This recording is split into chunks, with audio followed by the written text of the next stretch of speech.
Hello, Internet! Welcome back to Extra Attack. I'm your DM, Tyler, reporting again from the future. Thank you so much for coming to check out what we do here. Before we get into tonight's episode, just want to remind you that this Saturday, April 24th, 2021, we'll be doing 24 hours of live D&D content from our Twitch for Extra Life, benefiting the Children's Miracle Network hospitals. We'll have one-shots, we'll have world building, we'll have hangouts, starting at 11 a.m. Eastern Time on twitch.tv/extraattackrpg. Be sure to come hang out, lurk if you need to, help out a really good cause. We'll talk more about that on the break tonight.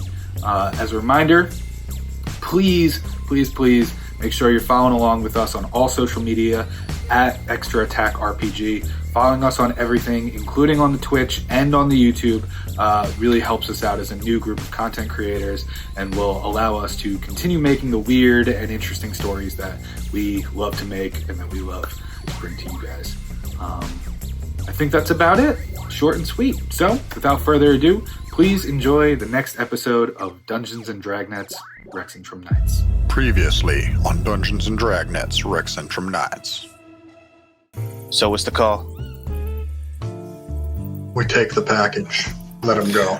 And the guy just kind of like stumbles to get up, and he's like half crawling away and just eventually gets his footing and starts running out. Well, that sure makes me feel better that we're all not super into the idea of killing people, because I did let a guy go back there. I feel comfortable telling you all that now. You did what? Yes.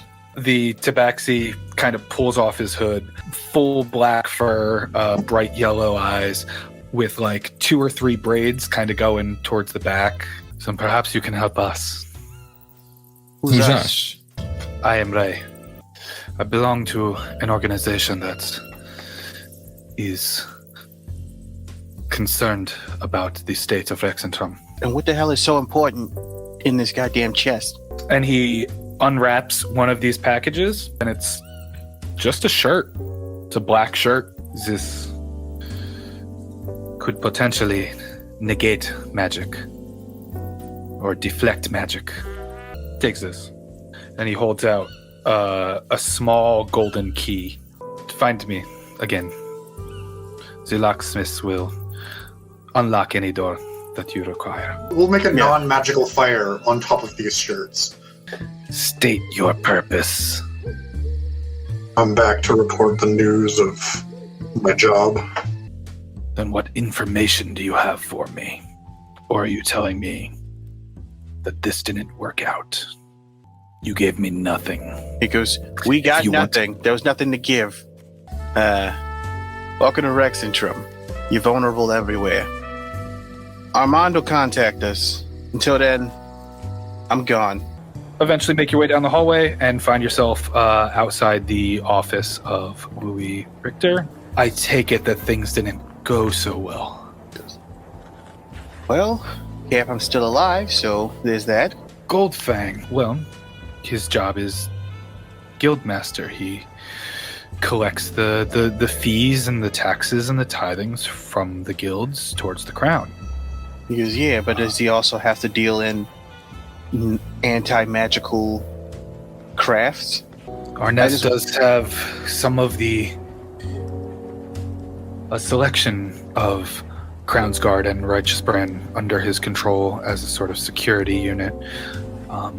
I can see if I can start making the connections, and we can start to understand who to trust and who not to. Yeah.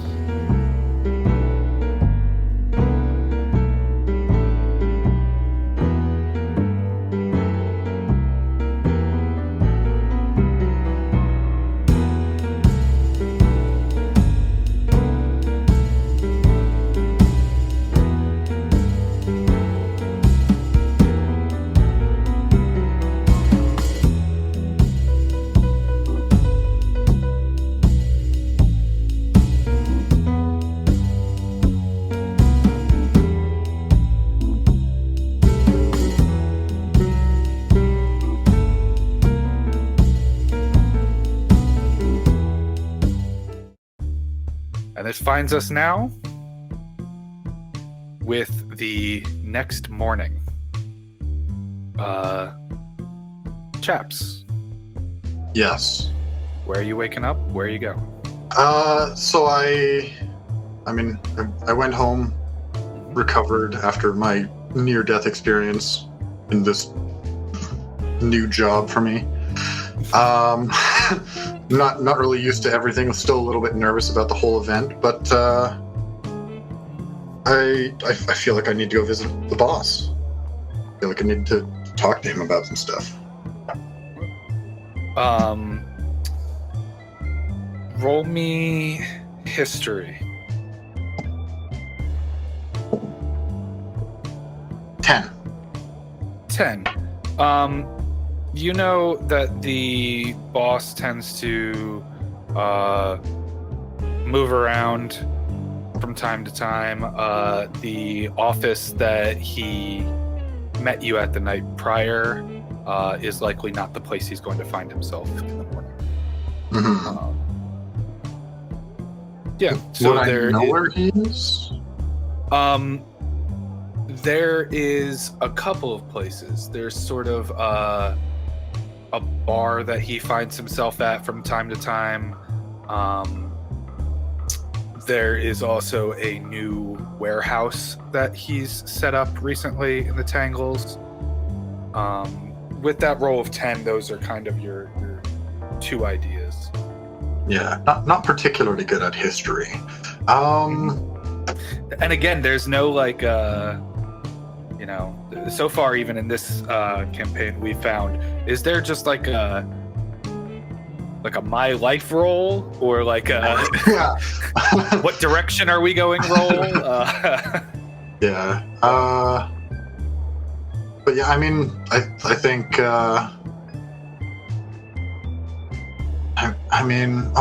I'll probably head. What was the first place you said? The second place was the warehouse. What was the first one? It was a bar that he has some involvement with. I might stop by the bar first, and if he's not there, then I'll head to the warehouse. Okay. The bar is known as the Leaned Draft. It is sort of at the edge of the Tangles. That being sort of his stomping ground, almost leaning into like the Mudtop Ward, which is the very like impoverished sort of area. So this will take you, depending on did we ever go over where you are living at? Yeah, I'm in the Tangles. Right. So based on from where you're at, it might take a good 20-30 minutes maybe to walk to the Lean Draft. Yeah, I'll head that way. Okay. Anything you doing on your time over there? Not a whole lot I need. I might. No, I think I'm just gonna head there. I think his mind is pretty set on talking to the boss, so he doesn't really want to divulge, or he doesn't want to diverge from that too much. Okay. As you make your way through the streets, it's a sort of cloud-covered day here in Rexxentrum. So despite it being morning and the light is out and you can see everything, it feels like a gray sort of, almost a spooky day. Ooh, maybe that's just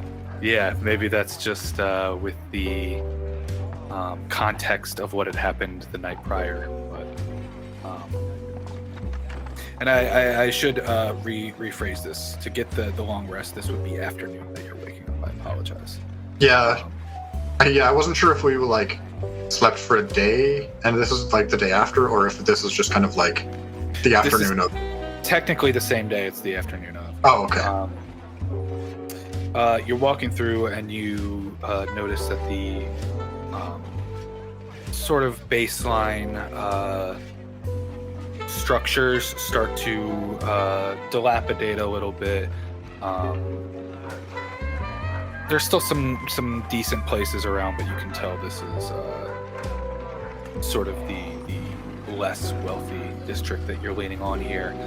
Finding your way to the Leaned Draft. This is a structure made out of mostly dark wood. It has a couple windows up front, maybe like 4. A large black door that's sort of arched, and a sign that has sort of the tap of a like a barrel of ale, sort of tilted on its sign, and it says the Leaned Draft in golden lettering. Okay. And this is probably a place I've been before, right? Yes. Yeah, so I think being somewhat familiar, I'll kind of walk up and enter the establishment. Yeah, this is a place that you've been before, but you haven't like spent much time there. This is mostly, you go, you get what you need, and you leave. Yeah. So as you walk in there, there is a half-orc man sitting on a stool right in the front. As you walk in the door, there's almost like a curtain set around, and just this guy sitting there. Full head of gray hair, getting a little older, still sort of like jacked and bulky, and he's wearing sort of a plain black clothing. He looks up at you and says, wasn't aware you had business today. Just catching up on some details. Not here right now. Any idea where? Not particularly. New warehouses kept him busy, though. Guess I'm heading that way. If you see him before I do, send him my regards. Absolutely. You need a drink or something?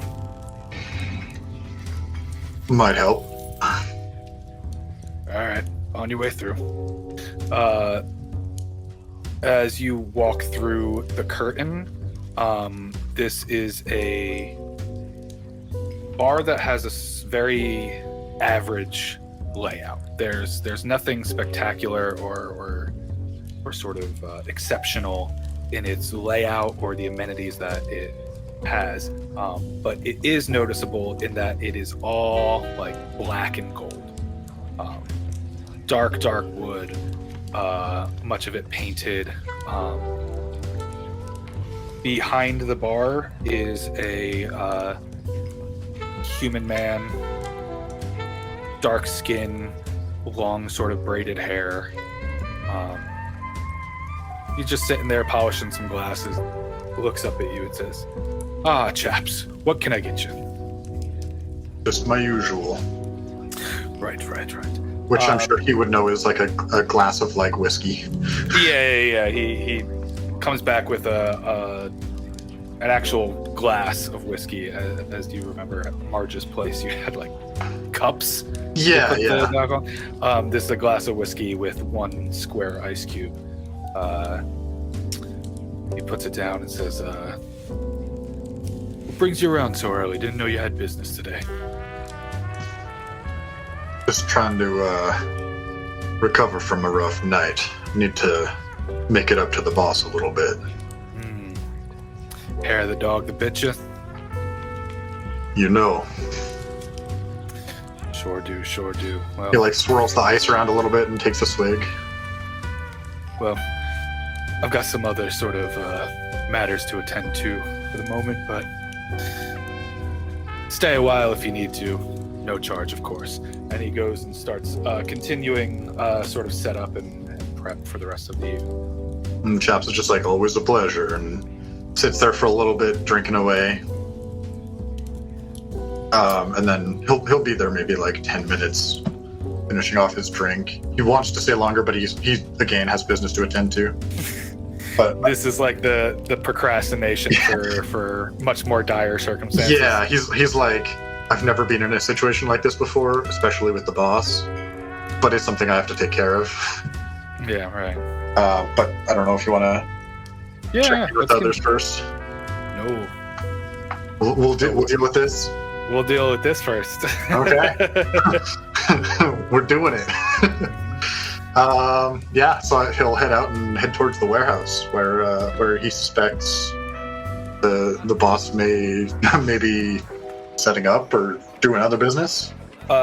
This is in the more southwest area of the Tangles. So this is now going to take you like an extra hour to sort of... Yeah, so like my home is kind of between the two, so it was really like a 50-50. Yeah, you kind of went the opposite direction and now heading back that way. You get down towards this warehouse that's this warehouse district sort of the Tangles, where this is past the area that merchants would be and such, getting into more industrial area. Most of the warehouses in this area are pretty old, including the one that Armand Bethalas has set up. It's, when everyone says the new warehouse, they mean he's taken over for his... Yeah. The newly acquired warehouse. Exactly. As you get up to there is around the front of the building, this is surrounded by like alleyways and such. There is a main entrance and there's a side sort of service entrance door. Okay. I'll probably go towards the service entrance. Just to, if there's any business going on in the front, he doesn't want to intervene with that. Okay. They're along the same wall, but one is Well, it's just further back, kind of thing. Sure. Yep. Heading into the service entrance, there is one human inside, kind of half standing watch, kind of half moving barrels from one side to the other. In this sort of small entranceway where they typically leave shipments and such. As this guy looks up and he goes, "Yeah, how can I help you?" I'm here looking for the boss. All right. In his office, across the main floor. Thank you. Going through this door, I imagine this is your first time in this warehouse. Oh, absolutely. You're aware of what it is. But, yeah. I'm honestly terrified to be here. The warehouse has a large main floor that has sort of rows of shelves and barrels and stuff, and there is a handful of people working, moving barrels around. You see bags and such. You see like fruits and vegetables and things. Can you roll me perception? I can indeed. Unless you want to keep your head down. That's a nat 20, so 23. Okay. Well, how much do you want to see? Enough to get a sense of where I'm going and maybe who's around me. But I don't care about, like, what's on the shelves. Sure.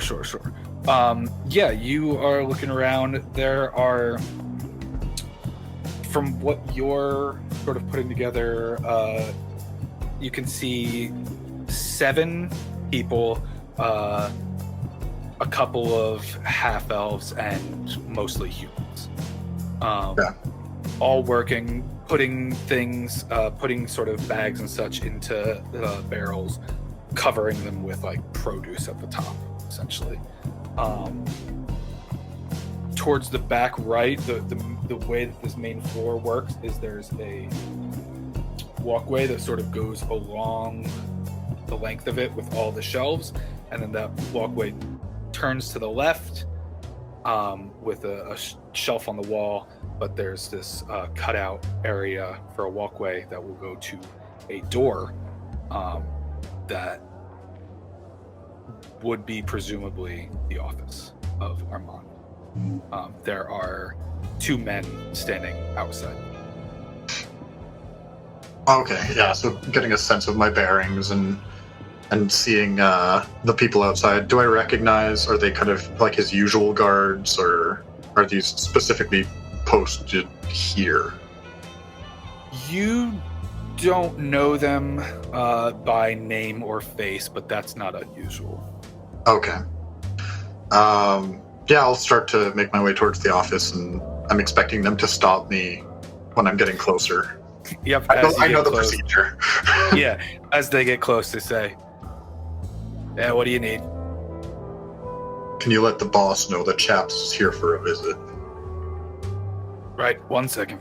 As one goes, sort of leans into the doorway, never going fully in, and just kind of speaks in whispers, and then you hear him go, "Yep, all right." Okay. Comes in, shuts the door again, and says, "Give it a minute." Of course. And I'll kind of like lean against one of the shelves. Leaning against one of the shelves, and like after 30 seconds, a guy is like, it's fine. Like with a barrel, I'll find somewhere else. I was going to say roll for shelf integrity. Just yeah. After a minute or so, the door they open the door back up for you, and this is a different office of Armand's, as this one has a lot more stone and light wood. There's a large sort of animal rug on the floor. This one, this whole office vibe appears a little more comfortable, yet a little more shoddy than the last one that you had visited. As Armand sits behind a much nicer by comparison hardwood desk with papers and stuff sort of strewn about. He is in a similar sort of style of coat as he was wearing the night before, with the fur line along the top and stuff, except this one is a dark brown with a white fur trim. As he looks at you and he says, "Chapps, I'm glad you decided to return. Please take a seat." Of course, boss. And I'll kind of go over to one of the chairs, look at it a little bit, adjust it, and then sit down. Mm-hmm. Says, "After our business last evening, I assumed there was more to be said." Of course, boss. Just hard to trust people. Of course. So, what do you have for me? It's hard to get all the details in, but we did get a look at the package. It was some sort of, I'd say magical, but that seems wrong, kind of shirts. 2 of them seem to be what they describe as anti-magic. Not really my strong suit. I see. This is interesting. I'm a little disappointed I couldn't bring you something, but party seems pretty set on getting rid of them. No, this is good. Chapps, I have a further offer for you. You've taken care of me, boss. What can I do? You have always stayed on the outside of business. Keep your head down. You don't ask questions. I appreciate this. This matter that you've found yourself involved in, would require you to know more than you are typically comfortable with. He kind of shifts in his chair, like readjusting, kind of just considering what's about to be said, and he's looking down at the desk and thinking. Is this a position you wish to take? You can be honest. Normally, I'm not too interested in business. But I don't know if I can trust that party to get done what needs to be done. Right. Well, it would appear that you have found yourself in the middle of a war. Wouldn't be the first time. Of course, the entire city has found itself in the middle of a war. You see, Goldfang and I find ourselves in the middle of conflicting interests.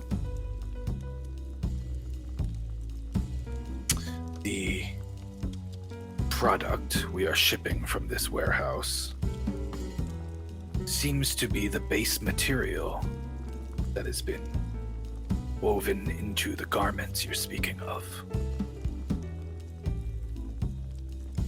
Are you saying he's taken your product? I'm saying someone is, for his benefit.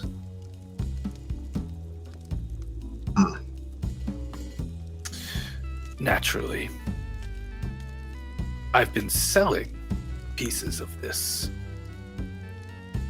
to the soldiers, the politicians, so it's understood how he would get involved, yet trying to undercut the business that I've so generously put forward to their needs. It's not acceptable. What would you have me do? Well, I'm assuming that you will just need to go along with things for now. And as he looks around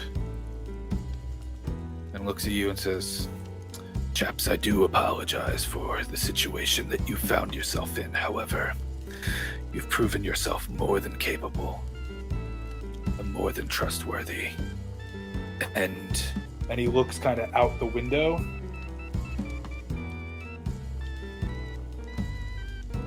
And it would appear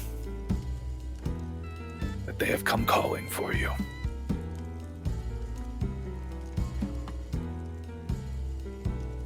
Do I need to get out of here quickly? Find yourself at the front door.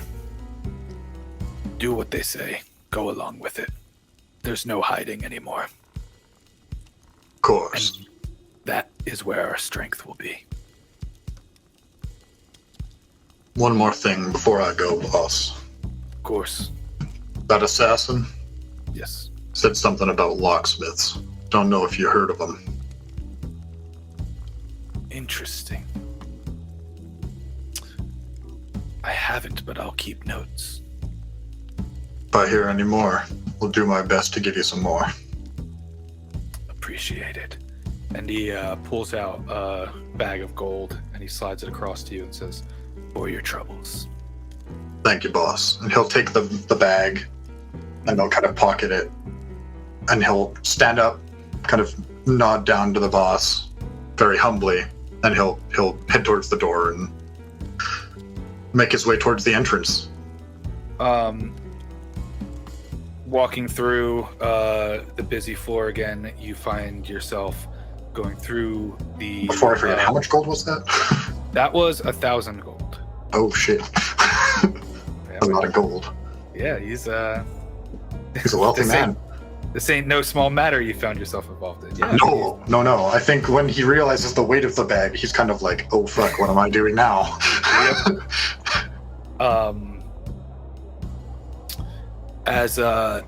Are you walking out the front door? Yeah, I am doing as instructed. He said go along with it. I will do what I'm told. You'll walk out the front door, you'll find there's a small sort of argument occurring outside between two of Armand's sort of goons and two other people. One woman and one man, both human. They are wearing sort of like a nice material shirt that may have some sort of leather reinforcement, so halfway between armor and regular clothing. They are sort of deep crimson red with gold trim.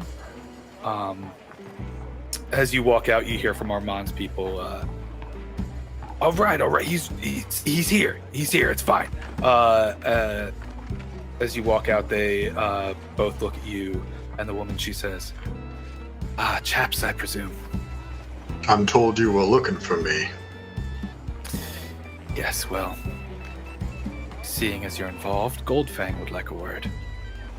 Of course. Right. And now we go over to Jack Hardname. Hello. So, what you doing? As day breaks. Well, this is after we all split up from our previous meeting with Armand, right? Yes.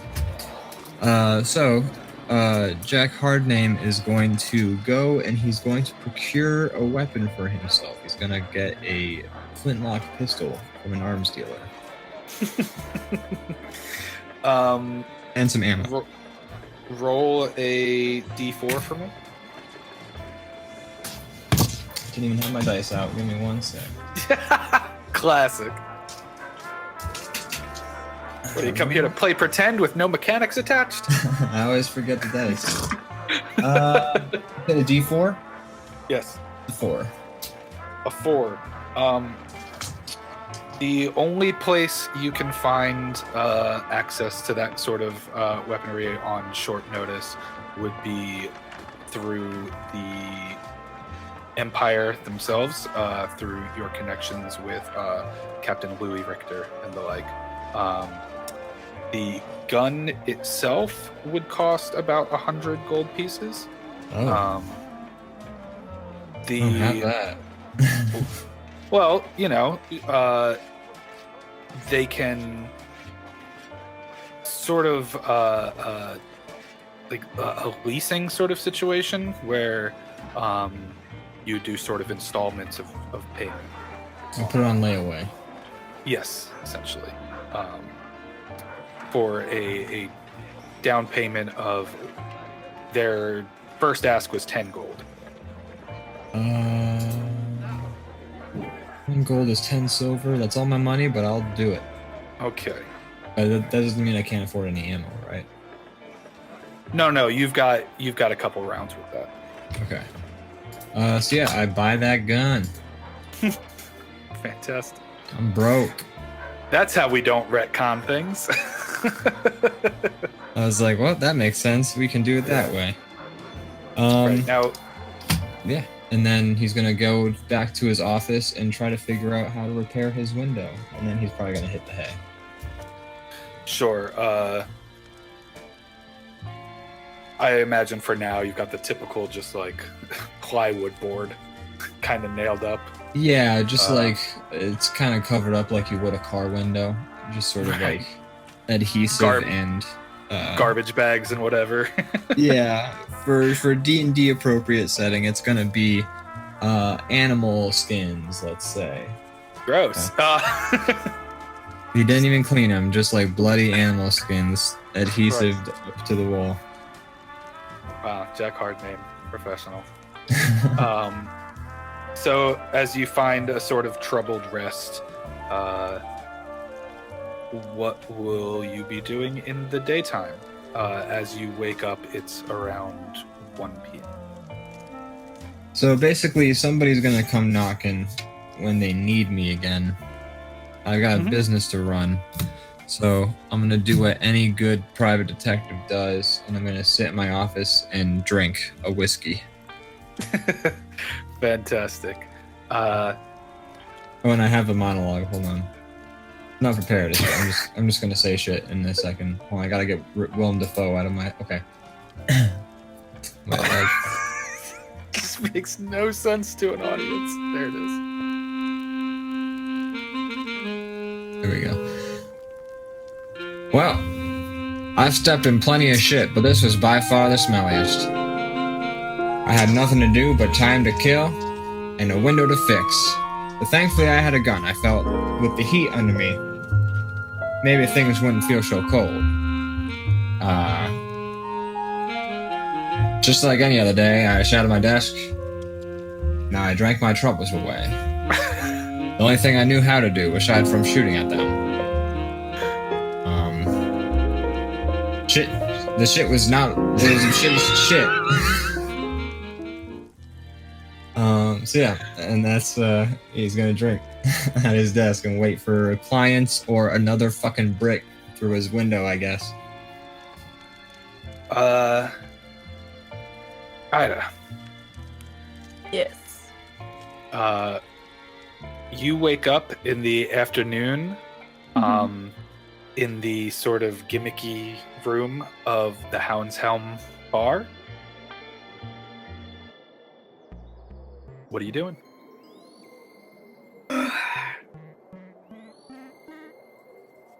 Okay, I guess it's time to figure out what I need to do today. So I'm going to get up and I'm going to open the door with all my stuff. Like I have all my stuff on there. And I kind of like wipe off the blood that was like on the table that kind of like dribbled everywhere. I'm like, oh, I can't worry about the bed. So it's okay. The guy said it was fine. She's talking to herself and then she walks out the door and she's just like, I guess, what do I see when I walk out the door?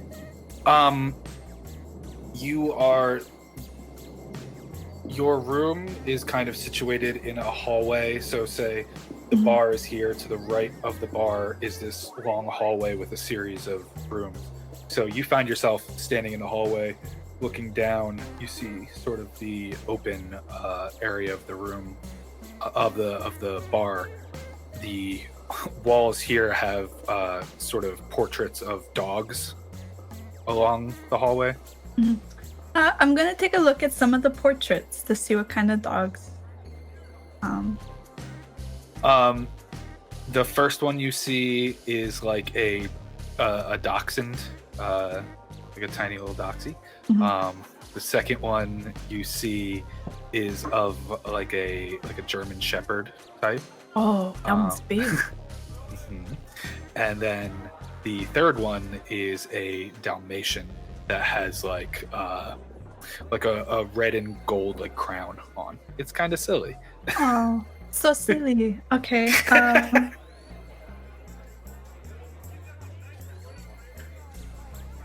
Probably to the more open part, I guess, now that I've taken a look at the pictures.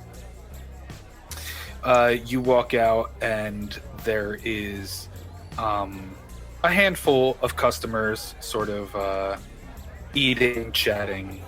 Like, you want to roll me perception? Yeah. 19. 19. Most of them don't look like they're from town. I guess I'm gonna go up and get some food, like eat something. Okay. The bartender is a half-elf woman. She's got tan skin and a tight ponytail pulled back. A similar sort of gimmicky, like sailor's outfit as the guy from the night before. She looks at you and she says, how you doing? I'm good. Sleep well? Yeah, actually, I slept very long. I was very exhausted. I was wondering if I could get some food. I'm very hungry. Also, I have another question. Well, I didn't ask one already. I'll ask it now. I have a question about why this exists? Why are there pictures of dogs and everything is so nautical? Yes, well, of course. About 500 years ago, there was a man, a great sailor. It's just him and his dog at sea. It's a beautiful adventure off the coast of Icehaven. They hit a great storm. You said Icehaven? Yes. Wow, I'm actually from around there. Fantastic. Have you ever heard this story before? I haven't. That's why I'm really interested and excited. Surprising. He, never mind. So, one day, they hit a large storm. Everything is going crazy. Their small boat can't handle the waves. Oh no, the dog. Everything crashes. Ripped apart by the sea. The man blacks out. When he awakens, finds himself on the shore of Icehaven. Awoken by a tongue licking his face. Rumor has it, the dog figured out how to swim pretty well, dragged him back to shore. Wow, what a wonderful story. It's pretty good, isn't it? What a great way to start my day off. Thank you. Of course. That guy last night had no idea what was going on. He's the late shift. I understand. They're a little bit slower. Sure. Mhm. So, what can I get for you? Could I have some water and maybe, I don't know, something heavy, like I'm really hungry. Sure, we've got bacon sandwiches and we've got roast potatoes. I'll take both. Perfect. That'll be 2 copper. We'll call it that. I can do that. Thank you. Perfect. You planning on spending another night with us?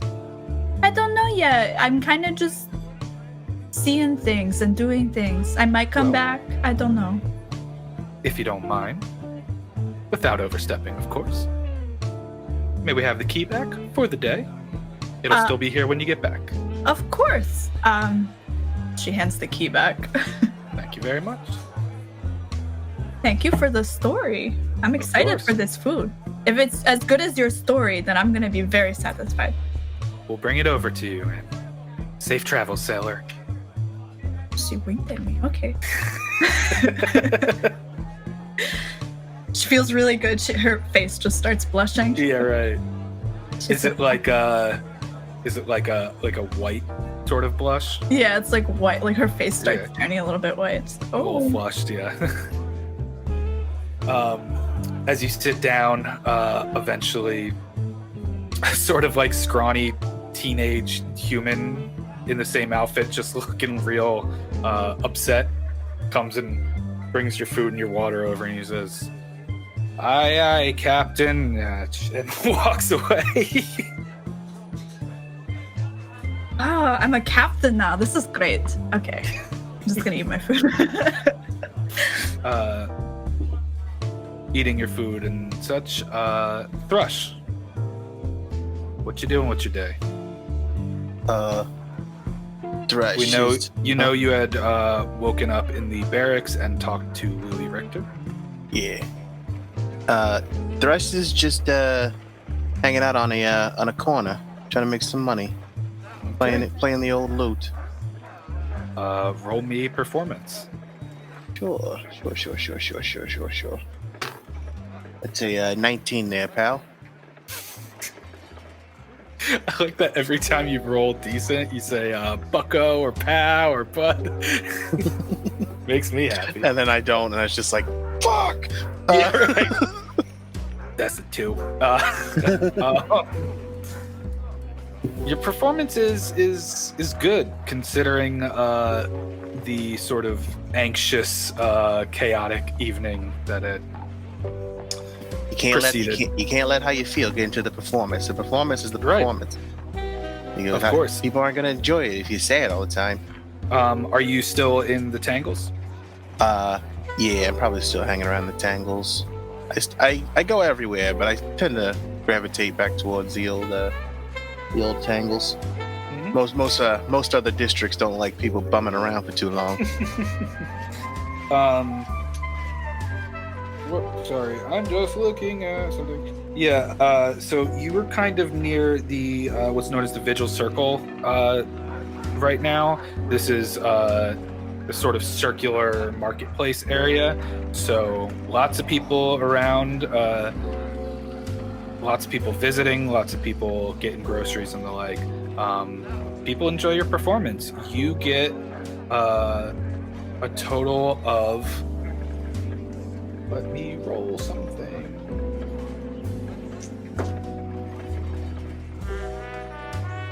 You get a total of 16 silver and actually 4 gold. There was a nice couple from out of town that seemed pretty happy with what was happening. Doing all right today, eh? Mm-hmm. As you start cleaning up, there are 2 humans that walk up to you. This time 2 men, both dressed similarly to how I described Chapps' encounter. You know, the red sort of leather reinforced clothing with like the gold trim. They walk up to you. The taller of the 2 men looks at you and says, Thrush Nightingale? The one and only voice of Rexxentrum, songbird of the streets. Goldfang would like a word.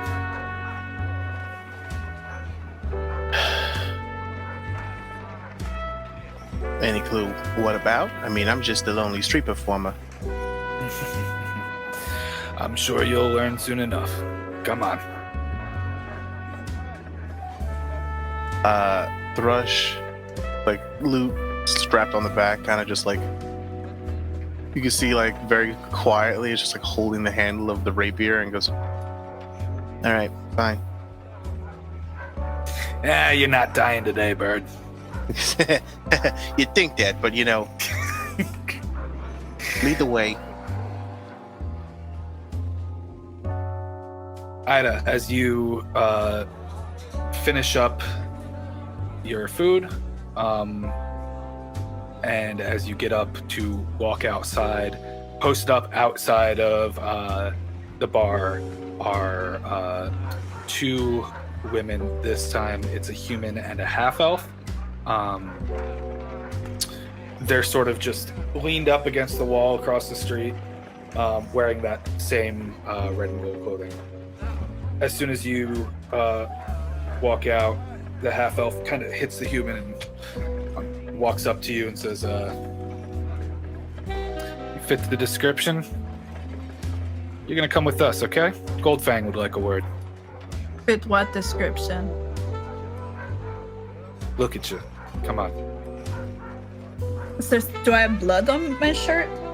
What do you mean? Hold on. I mean, I'll go with you, but what description are you talking about? Scarred up, gray skin, sort of whitish markings, no pupils. Come on. Okay, but I mean, I don't know why. I have a description out there. Like I said, Goldfang would like a word. Okay, I guess. Let's go. Jack Hardname. You are sitting in your office, drinking and not working. No one came in? Well, as you're sitting around, maybe an hour and a half passes, and you get a knock on the window or on the door. Sorry, I'm picturing like a super private detective office where it's got that sort of clouded glass window on the door. I was just I don't hoping think you I were need- gonna throw a brick through the pelts. Yeah. Boop. Half expecting it. It just trampolines back. Boom. Yeah, it just hits whoever threw it in the face. Yeah. I hear a knock on the door. Yeah. It's unlocked. In walk a man and a woman, the man is a half orc, the woman is a human, in that same sort of red and gold dress. The man is kind of just standing around in the entryway, looking around, kind of raising his hand over stuff, looking at whatever knickknacks and such he got, as the woman looks at you and says, Jack Hardname, private investigator. That's my name. Don't wear it out. I heard that once. I thought it was clever. It's not bad. It seems that you've been involved in some rather unsavory business as of late. Oh, who isn't in this town? Well, you've got a meeting now. Goldfang would like a word. Goldfang, you say? Great. This is just what I needed. And that was sarcasm, by the way, Mish. And fella, if you could not touch those are priceless. To me, at least. They're actually worth jack shit, but I like them a lot. As he looks at you, he goes, huh, and just puts it back and kind of wipes off his hands. Much appreciated. I appreciate that. Okay, lead the way, I guess. And, yeah. As you all sort of make your way through the tangles and such, you find your way outside of the tangles towards the Shimmer Ward. This is right before the castle. This is sort of the nice part of the city.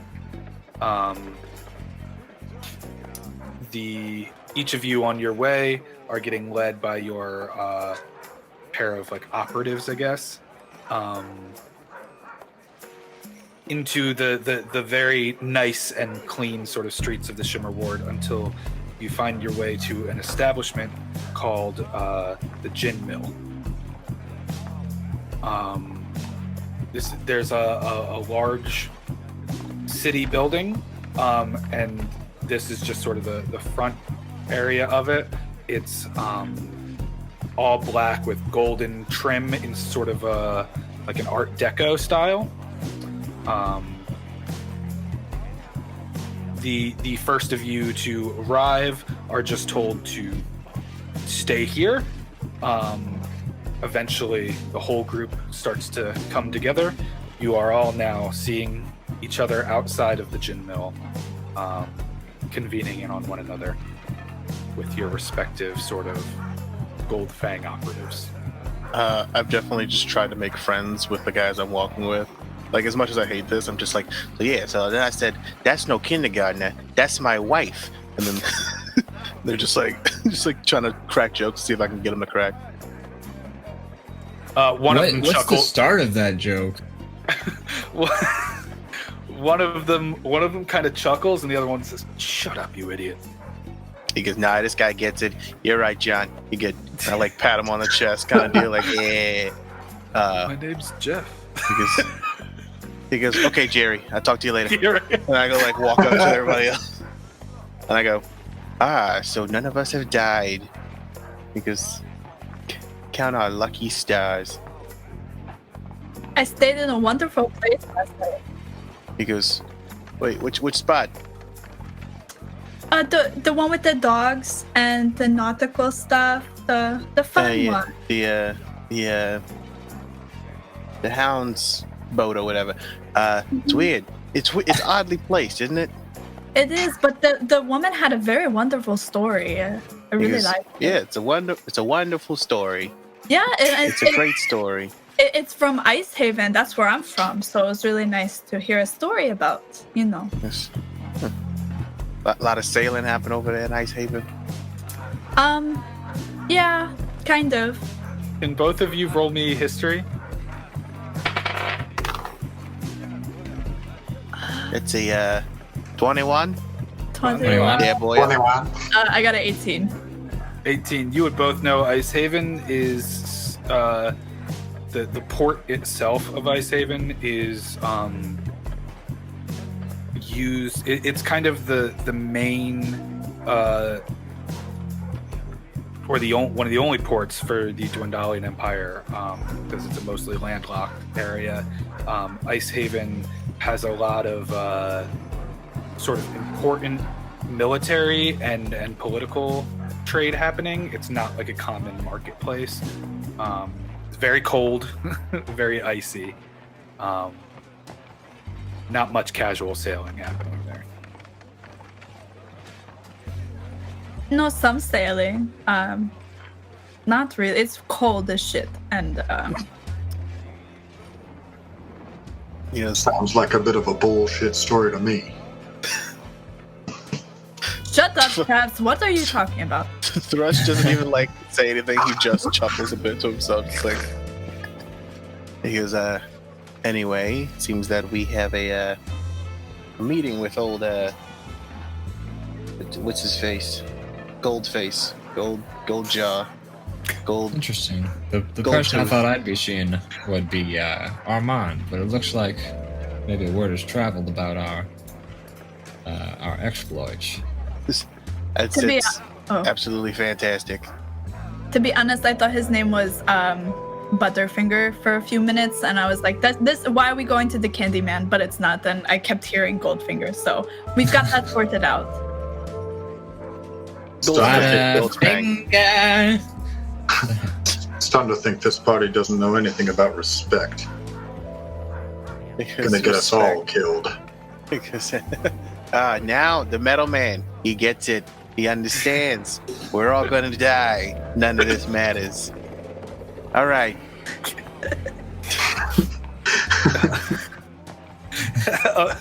A mafioso and an existentialist walk into a bar.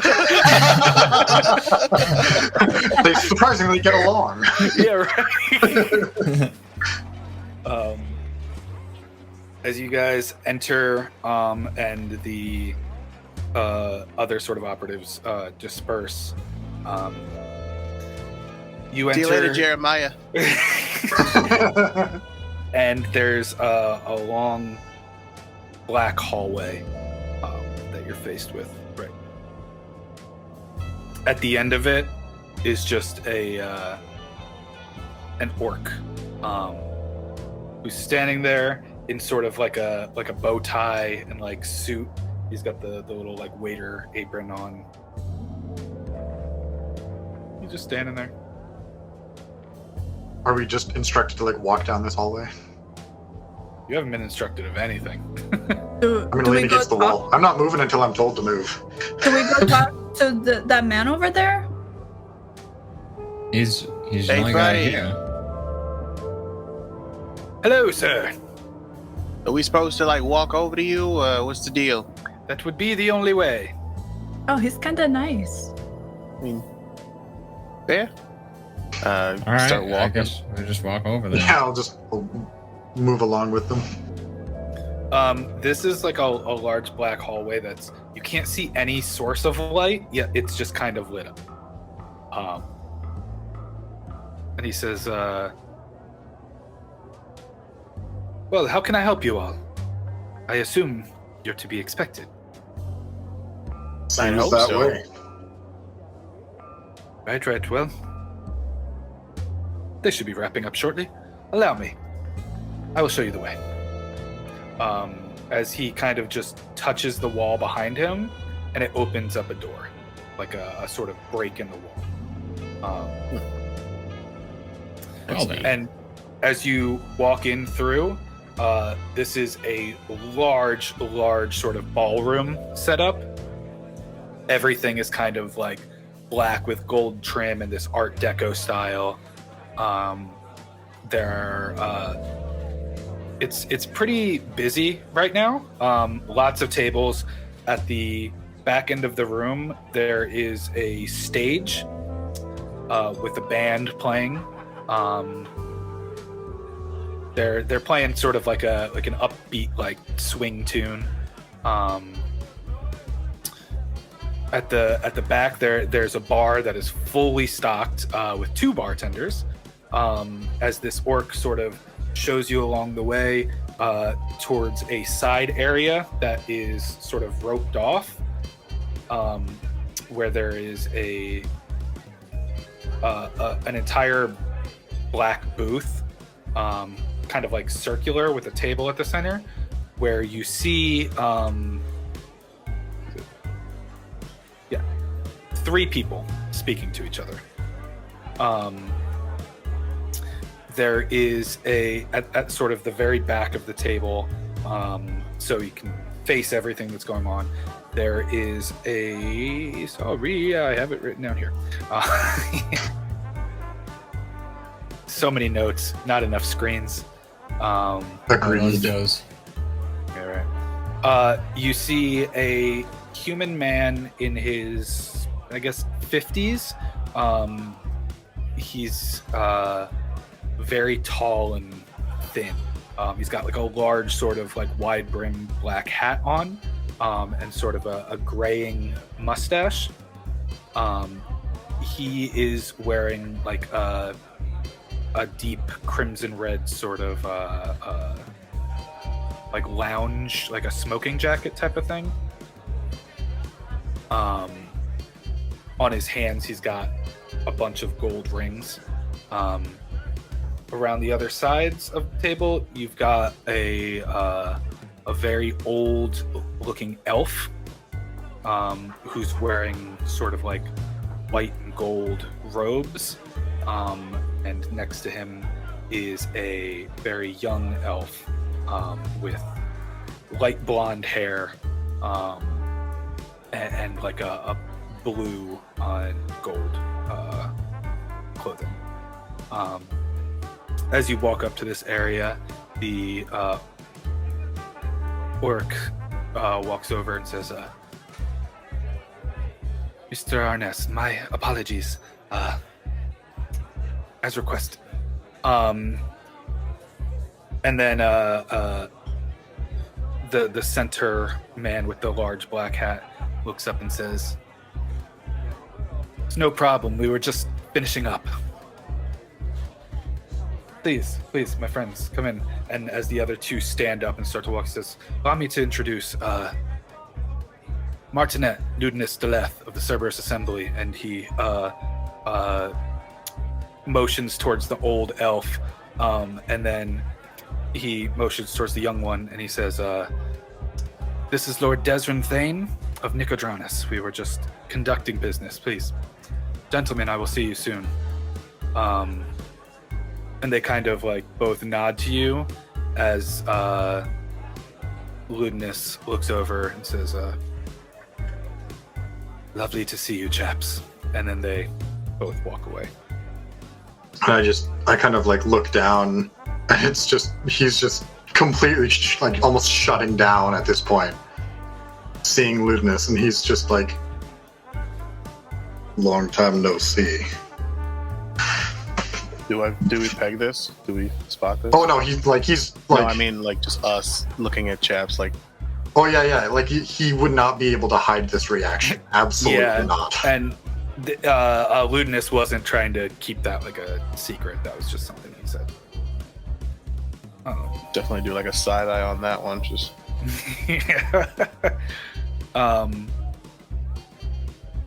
As Kai Arness looks at you all and says, "Well, please have a seat." I'll take a seat. I hesitantly like look at the options for seats, and I just like pick one that's kind of like the opposite side of the table. Yeah, it's one almost circular booth that goes around with a break in the center so that you can walk and kind of slide in. And he is on the opposite side of. Yeah, I'm gonna be like as far away from him as possible. Right. Can I sit down? Yeah, me You too. all sit down. He goes, "Can I get you any refreshments? What's your poison of choice?" Whiskey. I'll take a water, please. I'm good. Thanks. I've already had one today. I think I'm fine for now. Sure. Well, Kent, you've heard the man. And the orc just kind of walks away. After a few minutes, returns with whiskey and water and another whiskey in a rocks glass for Kai Arness as he sits there and kind of sips on it and says, so, now that the pleasantries are out of the way, I've been told that you are involved in my business.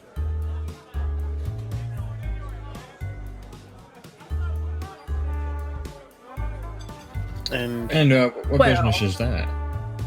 I just like nod at Jack, like I was gonna say that, but yes.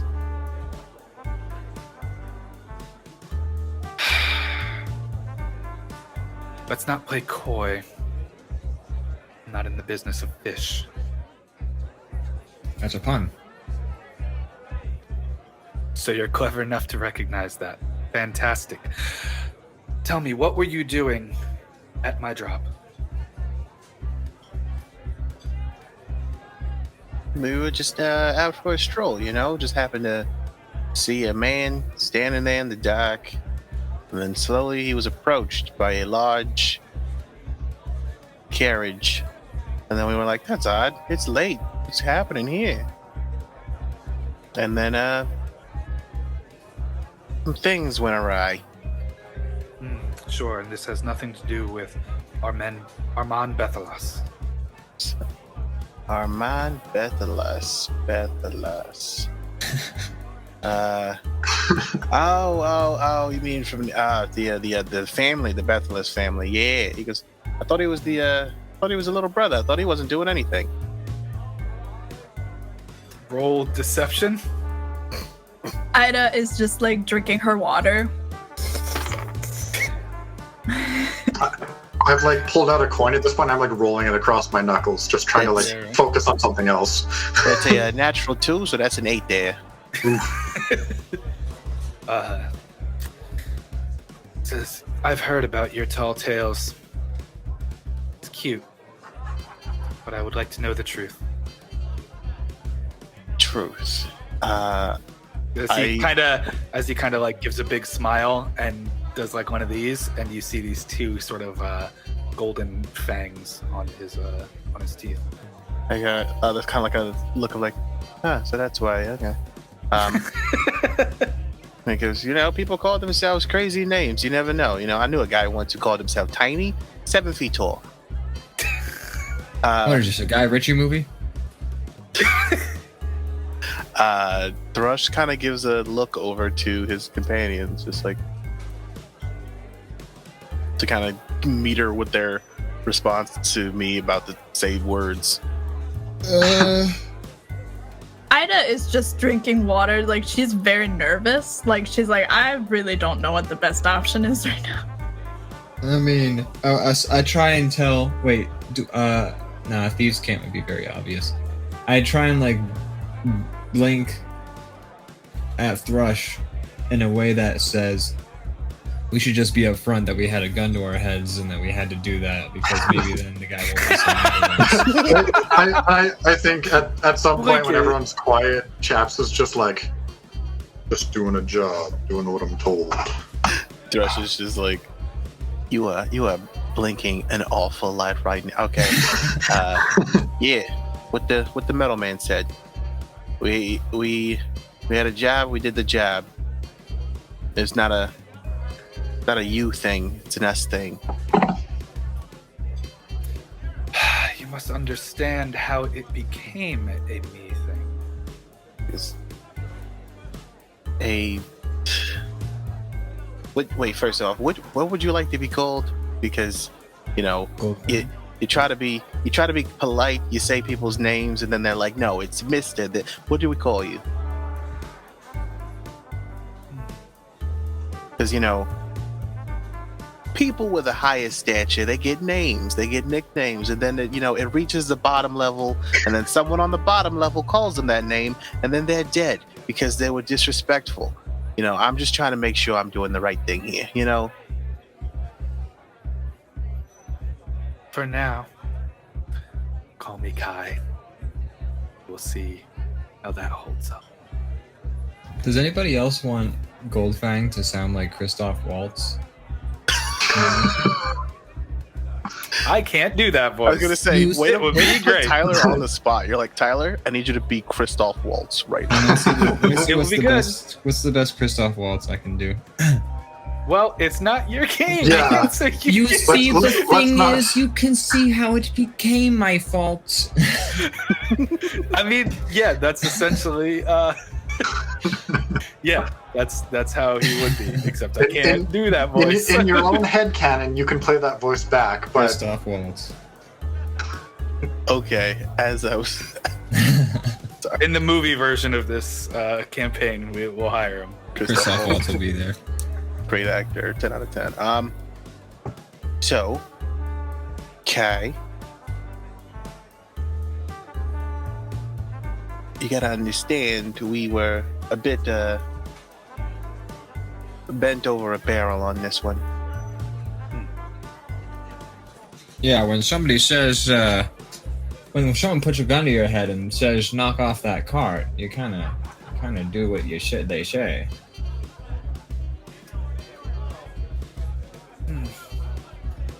Interesting.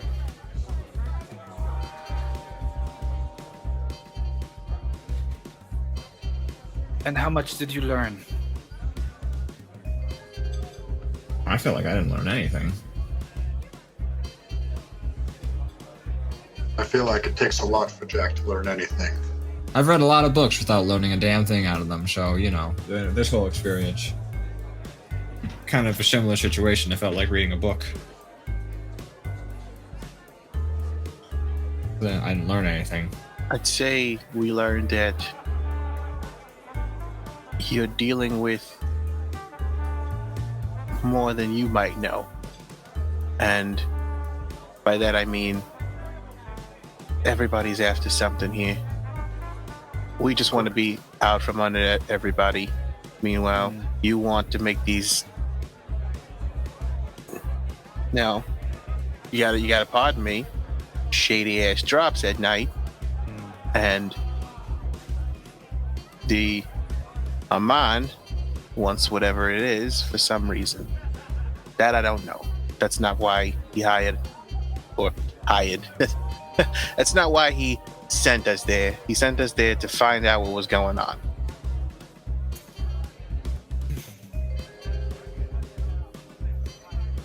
I've received word that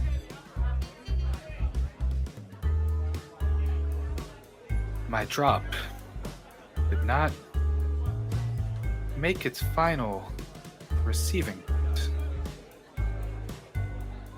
So, there must be more that you know. Well, it seems like, based on what we saw, with or without our intervention, it may not have made your destination either way. I heard of that as well. You have a moment here, gentleman and lady, to perhaps mitigate damages in this certain situation. Do not waste this opportunity. What happened? Well, you see, basically the situation came down to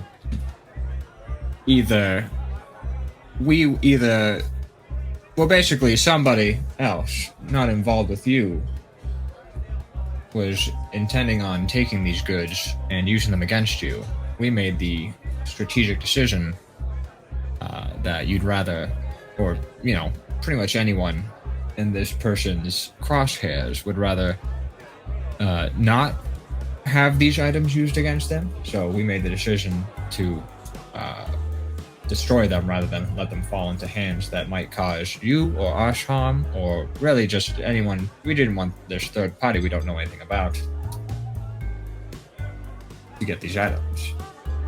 Roll persuasion.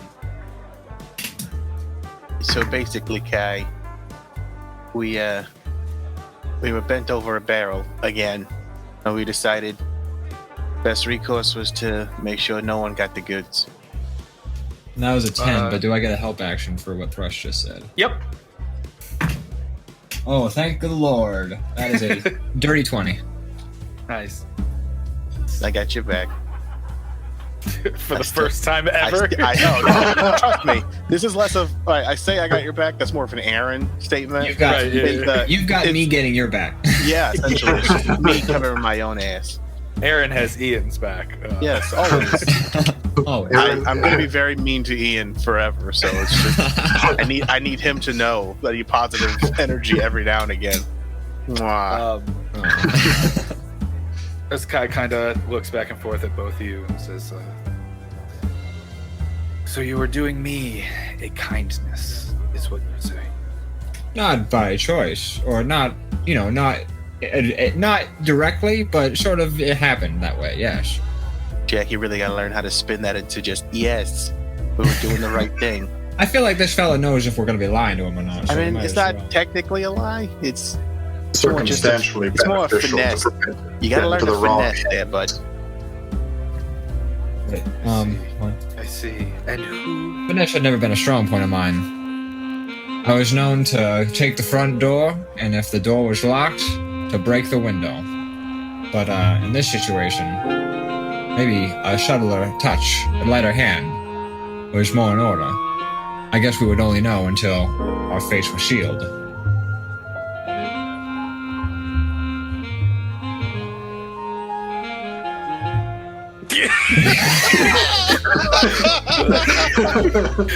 It went on for a little bit. That sat for way too long. I was going to see if anyone was going to interrupt me or something. I was one of those, like, I feel like Chapps is just staring at you intently, like, you're going to get us fucking killed. As Kai Arness is just watching this happen, and after he finished, he goes, "This is delightful."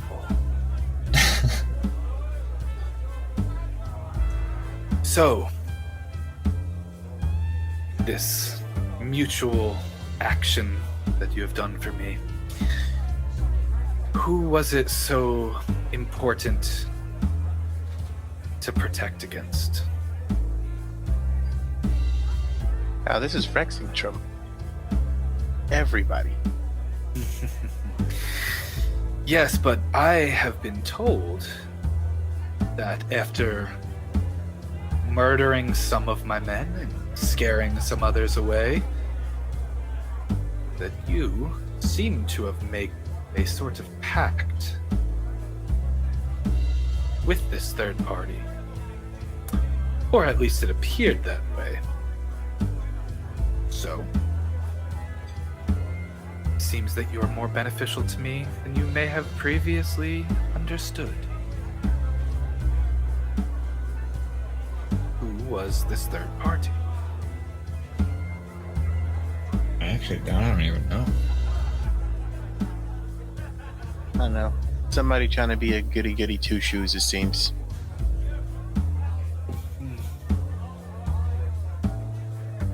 Yeah, these fellas, they seem to think of themselves as sort of like the bat humanoids, like the costume crusaders that seem to be so popular with the children these days. There have been a few of these in the city.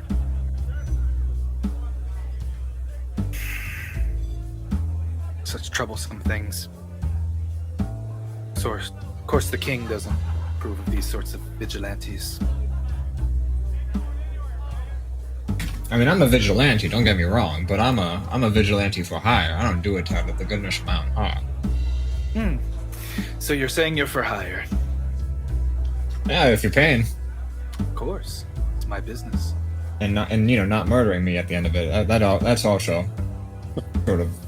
Yeah, it's usually part of the initial contract. It's, he does the job and then you can't stab him in the back.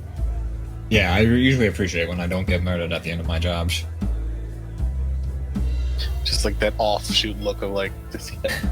It would appear that decision is wholly up to you. Then no, I would like to not get murdered at the end of whatever you're gonna have us do. If I can have a choice, I'm gonna just fill in that column right there. He looks at Thrush and says, I don't think one for subtlety, is he? Yeah, I don't think he gets the. You get used to the not subtle part, but it's clearly just don't do it. Whatever you Sorry, I'm not with the mob normally. I'm not used to this wink, wink, nudge, nudge sort of talk. Well, It's pretty straightforward there, Jack. I Is would it? not. Okay, I guess I should just kind of keep an eye out for it. I don't know. I would not consider myself mob. Everything I do is sanctioned by the state. Yeah, you're a politician. The elected mob. I knew you were good. And seeing that a precious resource has so easily fallen into my lap, I would offer you each 10,000 gold.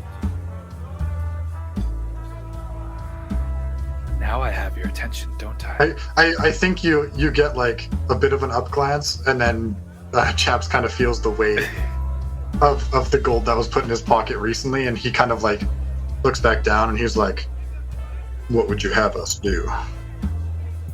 And the metal man speaks. Turns out you knew his language all along, Kai. I know most people's language. There's money, right? That's what you're saying. Yeah, Jack. I'm getting the hang of it. You see, I'm already learning. Quick learner. We're just gonna like progressively do this like series, just roll for learning of subtlety. Just roll for subtlety. That's an 8. What's your what's your charisma, Jack? My charisma is a 12, so it's +1. Oh, so you should be better at this. Yeah, my intelligence is actually very high. I should be in the last one. I don't know why I'm playing off. Like I'm so dumb. Nope. I can switch my stats around. No, I like to think he's more like that savant style where it all just clicks together at the end. Where like he's like, I've got it. I don't get it, and then at the end he's just like, Someone please draw Jack Hardname with all the numbers around. Yeah. Putting it all together. Math equations. Yeah. or just the Pepe still. But have every math equation be wrong. Right. Yeah. So he says, this third party. A bunch like of to wrong know- math equations. I'm sorry. That's funny. This third party, I would like to know who they are, where they are, and what they want.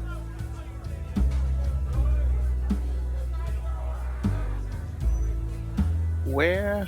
I don't know if we have a where. Well, this is your job. Do you want us to investigate this third party and report back to you?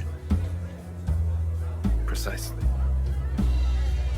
Now my question is, Armand told us she'd be knocking on our doors in a few days.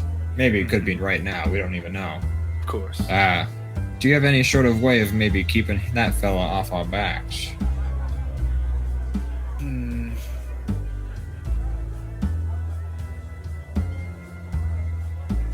Potentially, but given the bureaucratic process, may not be quick. Thrush kind of just turns to Jack and goes, "Jack, this is the classic. You do this for me, you get paid. If you die, I don't care, and all your other problems are not my problem situation." I see. Such forward speeches, Hey, so hey, crass. I'm a realist. I live on the streets. I know how this works because there's a reason people know my name is because I got all the information. Usually these conversations are had after we're done talking, though. Jack's not one that really waits to have them. Well, I was just asking the fella a question here. I mean, he could have said no. We could have had this conversation, maybe outside of the office while he's not really watching us. I mean, He'd know we had it anyway. well, yeah, exactly. But I feel like we're all of a sudden making a big to-do about the fact that we're having a conversation here. And he looks over at Eira and says, "You've been strangely quiet for this whole conversation." Yeah, I kind of just wanted to listen. See what's up. Let's see. I don't know. What are your thoughts? I mean, 10,000 gold does seem very nice to me. Help me with my journey, what I want to do. So Answer some questions, I'm sure. yeah. Right. Well, then it seems that you are all approving.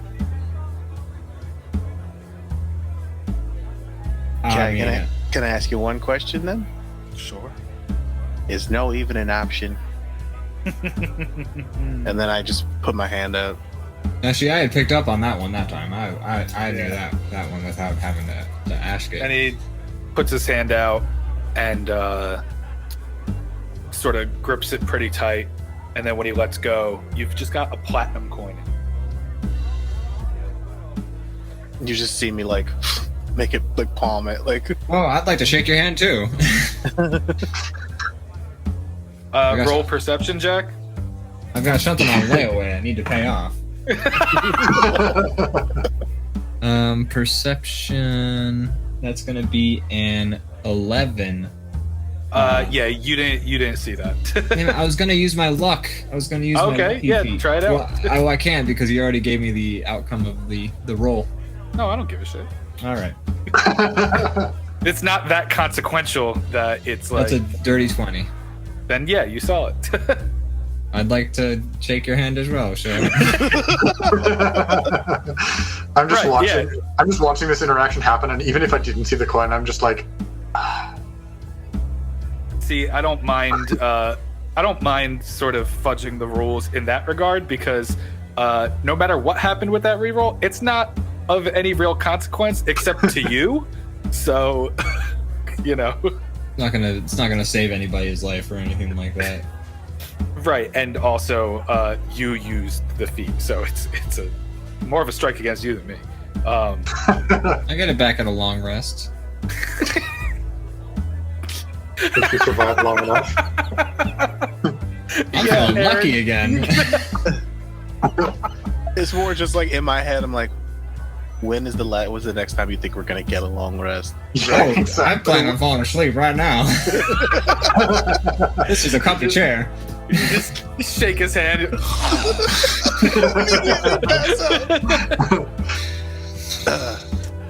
Yeah, so he reaches over and says, subtlety. Something best practiced. And he shakes your hand, and then of course you pull away and there's a platinum coin. Oh, fuck yes! I mean, subtlety, yeah, subtlety. I understand now. It's all come together. A complete circle, you know what I mean? I'm just like standing up from the other side of the table, and I just kind of like give him a nod. I don't really reach out to shake his hand or anything. I'm just And here he to do a kind job. of produces a platinum coin and says, it will seal our contract. I'm used to getting paid after the job is done. But if you insist. Of course, the amount we discussed will be delivered after the job is done. This is insurance. I'm like concerned at hearing that, but I'll like take the coin, and I'm just gonna like hold it in my hand and like play with it a little bit. Yeah. It's nice. It's shiny. No, like he's literally like rolling it against his knuckles and like Yeah. Like, it's just, like, nice. It's inspecting it. shiny. yeah. Does that trick with the Oh yeah, like he's literally like rolling it back and forth, like I feel like it sounds like two spoons hitting each other because he's made of metal. So it's like, yeah. Yeah, you he's get that, ham boning. you It get makes that this- metal it- against metal. It makes the tune of Funky Town. It goes like beep beep boop beep boop boop boop. That's all we do before Yeah. I get it, dude. Yeah. You can just bleep out what I just did. Oh, so it's just one note. Beep, beep, beep, beep, beep, beep, beep, beep, beep, beep. No, it makes the tune of beep. Oh, God. Oh, jeez. Ian, you just make so much work for Tyler to edit. No, all that's staying in. Eira, Oh, boy. he also gestures with a platinum coin towards you. She gets With- up. with his hand sort of out in like a shake my hand, but here's obviously the coin. She gets up and goes to shake the hand of the man. Thank you. Good. Well, is there a collective name for this group that I should refer to you as? We can Seeing talk as about this. you may, I may be seeing you around more, and it may be more convenient this way. A meager 4. No. Space Jam 2, starring LeBron James.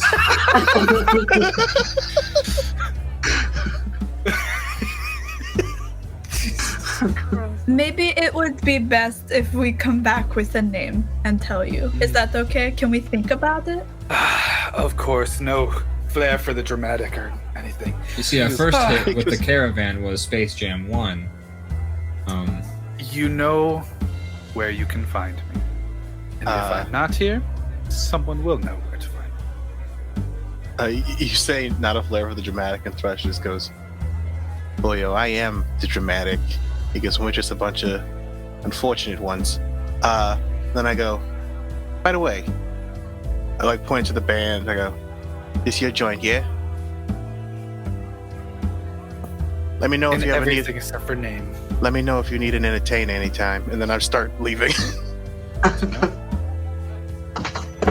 It's all about networking, everybody. You gotta Right, network. right. Take the opportunities. Put your card out. Get some cards printed. Hand them out. That's right. As a side note, the Unfortunate Ones is a pretty good group name. I know, that's why I said it. Yeah. Oh, shit, this is gonna be bugging me. I'm gonna be thinking of a group name this whole time. Oh, boy. Meanwhile, he just refers to us as the unfortunate ones. Yep. Oh yeah, that's exactly how he's gonna. That's absolutely gonna stick. Yep. I think called ourselves the Dream Team. Or, maybe like, Maybe like the Ghostbusters. yeah, like a buster of ghosts. The spirit incriminators. Like you don't get rid of them. You just plant evidence on them and let them get taken.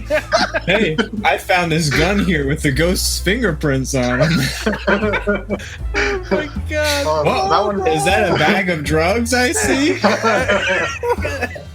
Oh my god! I think we have a new one-shot name. Oh my Christ! As you all start leaving the conversation, we're gonna go to break.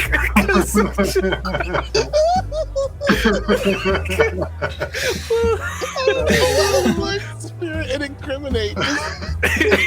We'll see you all back here very shortly when we've stabilized ourselves. Back. Bye. Yeah. Ian, go ahead. Pitch the tagline Okay, let me for get my Extra camera. Attack on Extra Life 2021. Hi there. Extra Attack will be casting Revivify on Extra Life. Hold on. Hi there. Extra Attack is rolling for initiative in combat against... Yeah, you got it. Hi there. Did you just roll a new character because we're on? Is there a zombie in the room? Because Extra Attack will be... Hold on.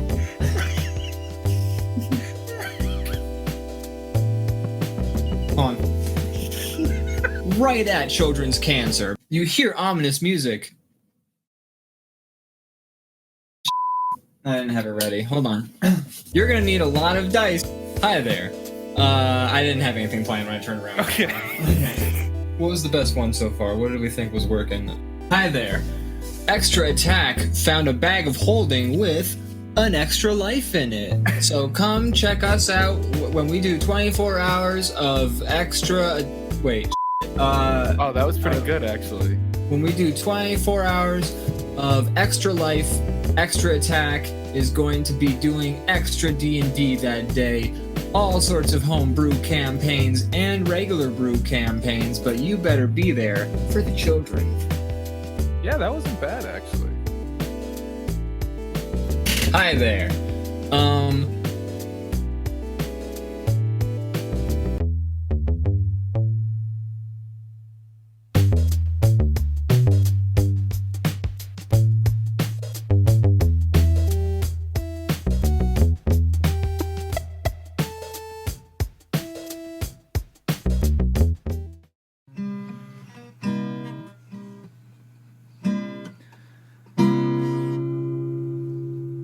Oh, hi there. You just caught me in the middle of composing the soundtrack for Dungeons & Dragnets, Rexxentrum Nights, while also contemplating if this whole fake surprise turnaround bit is the only comedic ammunition we have as a channel. It is. Well, I just wanted to let you know that some of the songs from the original soundtrack of Dungeons & Dragnets, Rexxentrum Nights are now available on our YouTube page, with all original compositions from myself and our very own Ashley Burkhart and Ian Newton. Each song has a dedicated download link in the video description. I mean, listen to this song. How about this one? And I know you like this one. I mean, you said it yourself. So, hop on over to our YouTube page and check those out and keep posted as even more songs are released. Now, get on over there, and I'll return to making these sweet, sultry tunes.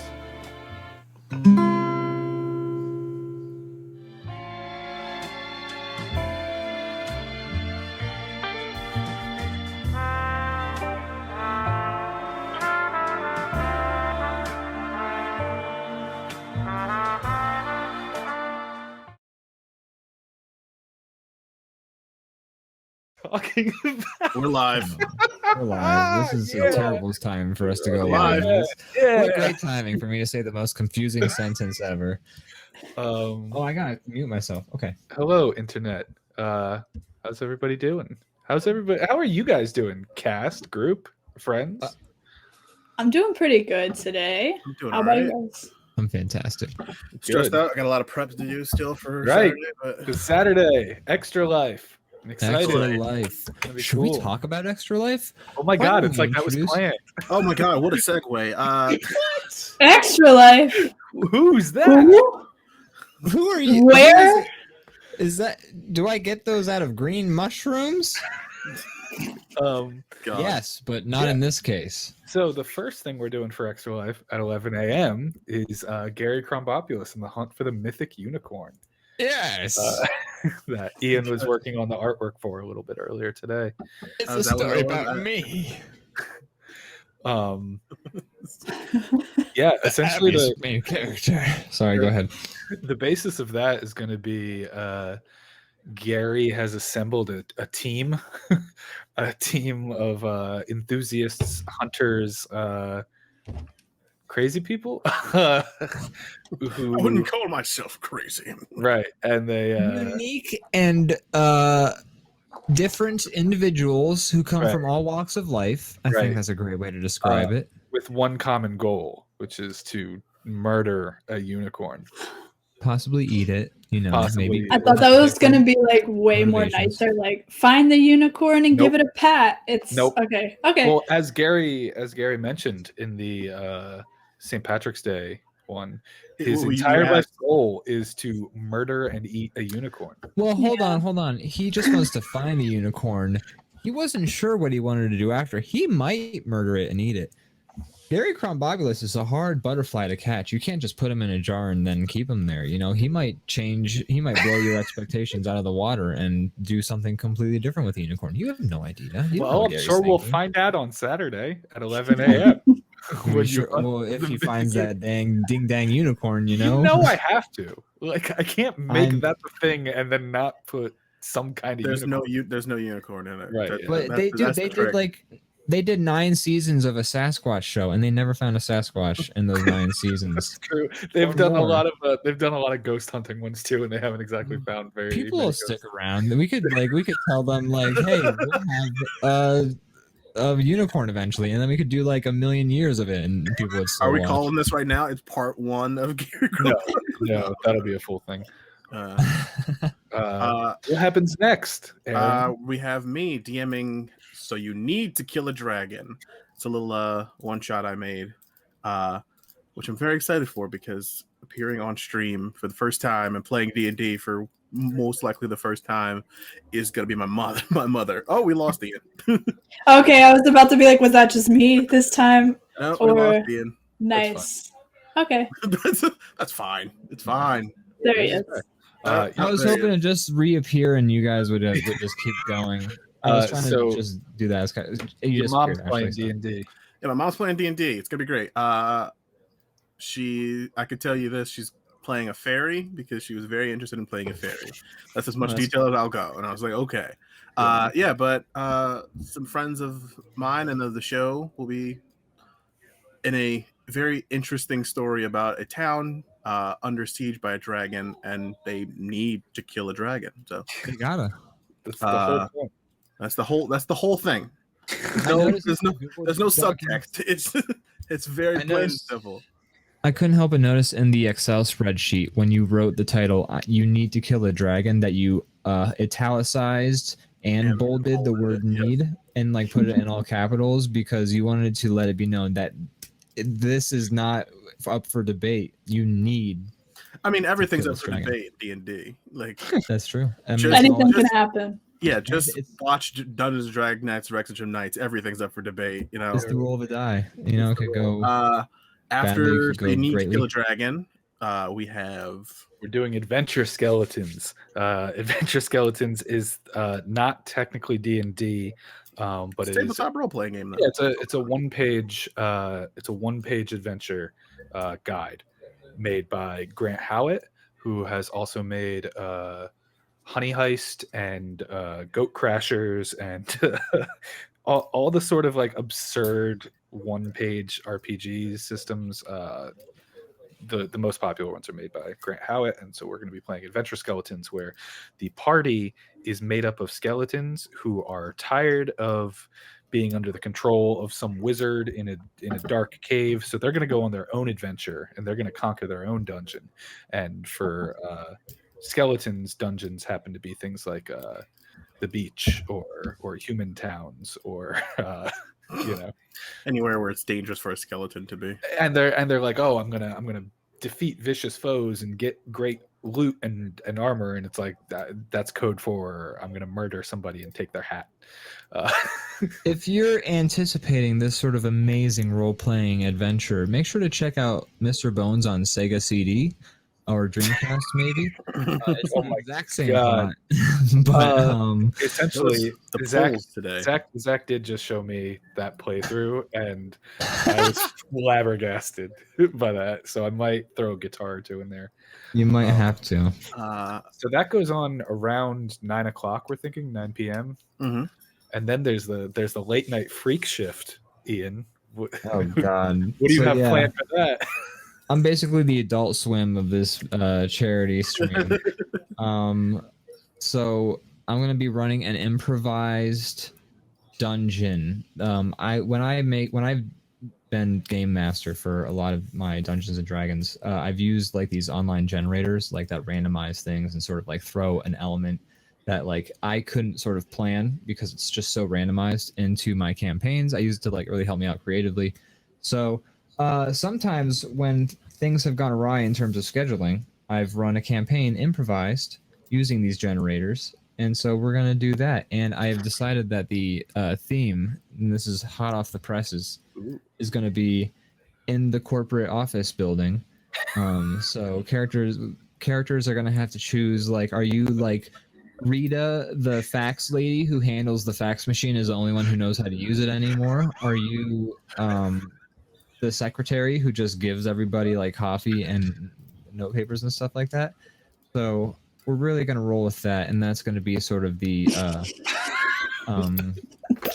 that's going to be the improvised office dungeon. The improvised office dungeon. And you better believe I'm going to like make it office themed, and that's not going to be easy because Ashley just disappeared again, but also because I've lost Ian.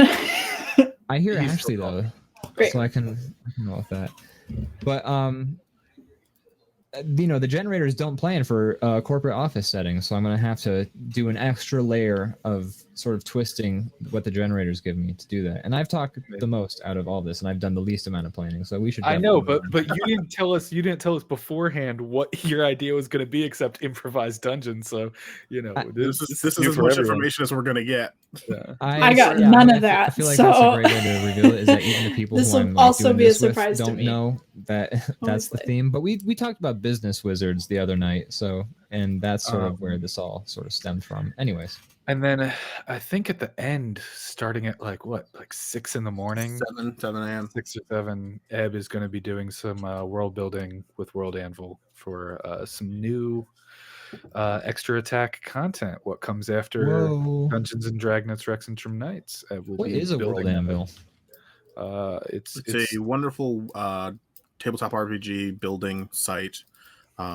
Helps you build campaigns and other stuff, and they're not paying me to do an ad, so I'm not going to go further. In fact, we paid them for their service. But at the end, going back into 11 a.m. the following morning, we will all hopefully be hopping in a chat like this and just kind of talking and hanging out and being loopy and weird. Having a Shouting chat. out names, telling how we're doing.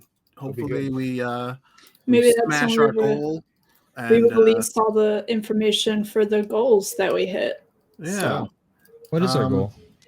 Our goal is $500, and we just lost it again.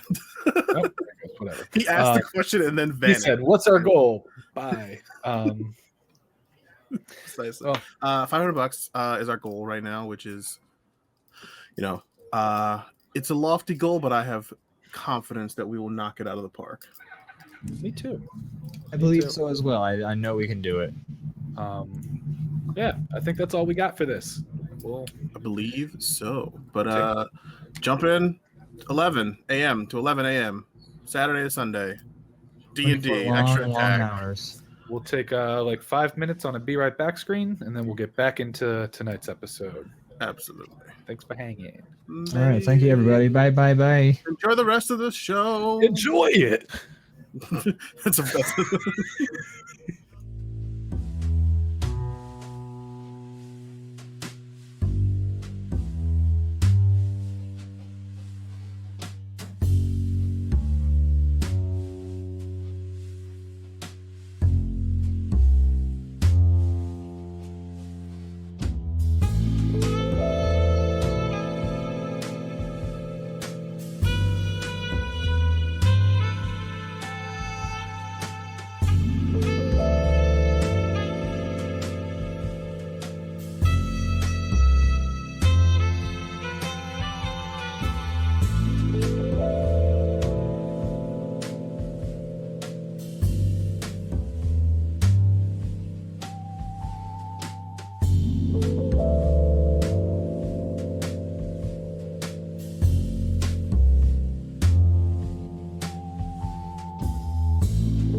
Okay.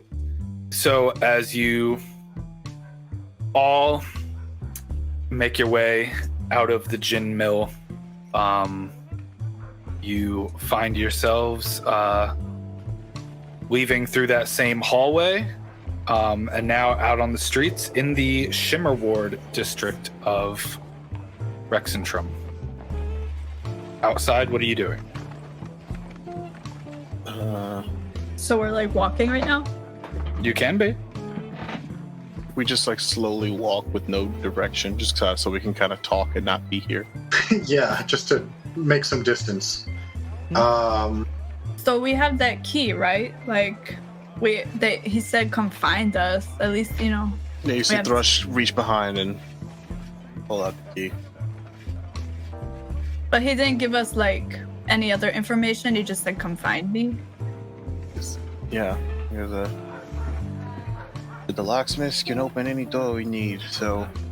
My thinking is, we might want to be careful when we approach these fellas, because if they knew about the caravan drop happening that they ended up sort of hijacking, it's likely that they'll know that we were just, where we were. Because, Jack, I'm running on the assumption that everyone knows everything we do at any time, so... It's a safe bet. I'm still inspecting the coin, and I'm just... Is it magical, or is it just a coin? Like, can I roll for that? You can roll Arcana. I'm not good at Arcana, but 9. 9 seems like just a coin. I'm still suspicious of it, but I'll, pocket it. It's the first coin I'm spending when I get the chance. Yeah, right. Out of here. So, what we know is they're called the locksmiths, so do we know any actual locksmiths around here? Can I do a perception check? Can I do a history check to see if I know of a locksmith? It would be, what are you, Ash, are you just rolling to perceive a locksmith in your view? Yeah. Okay. I mean, it might just be a profession. Or if I had passed one on the way. Like when I was being walked. Like if that would still kind of be... Yeah. That would be a 17. On a perception, because something else like that would kind of be like a history roll on like your memory of it, because you weren't exactly looking for them in your direct view where you're walking. There's nothing that catches your eye here. Okay. Can I roll history to see if I know of any locksmiths in the city? Sure. I'm gonna use my rainbow dice for this one. Let's go. The Songbird of Rexxentrum, surely you've heard. That's 14 there. 14. I mean, you spend a lot of time in the Tangles. There are all sorts of businesses and surely there must be some locksmiths. It might take some searching around that part of the city when you get there, or if you go that way. But you know there are definitely a few that exist as legitimate businesses. All right. Unless anybody else has any other ideas. Nope, I The cannot. place to start. Have He any. goes, how do we go about this? Just stay together and walk around?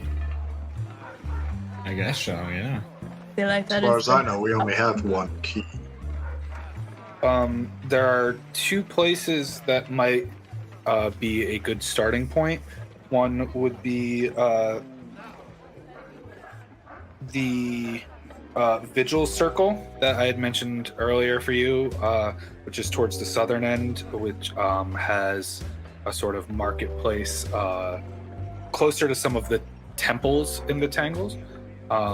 The other part would be in the Court of Colors, which is on the western edge, which would probably be closest to where you are right now, given that the Shimmer Ward's kind of the inside. The Court of Colors it is a bit more exotic and there's more performance going on. There's more strange items that you can find from street merchants and the like. Use maybe the quarter colors. We'll check that out. Has been a while since I've been over there. Sounds good to me. By all means. While we Yeah. walk there, I'm just going to check out to see if there's anywhere I could get new arrows because I'm running low. Just to be safe, to have something to protect us with. Mm-hmm. 1 second. Make sure I'm not looking up things on the Google. Okay, can you roll me a d20 and add charisma? Okay.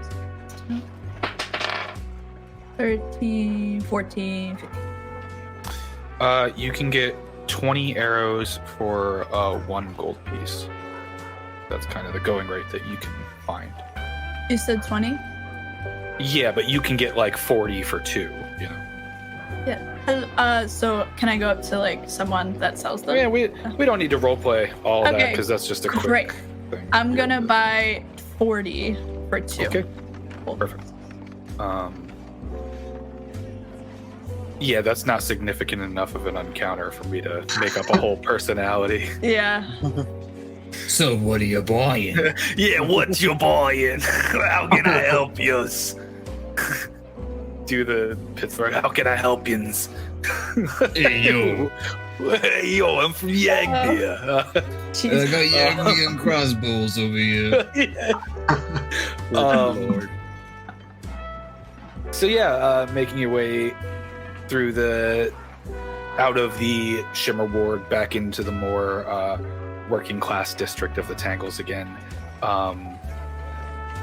You find yourself on the outskirt of a sort of neighborhood that's a circle in design with all sorts of different crossroads and such going through it.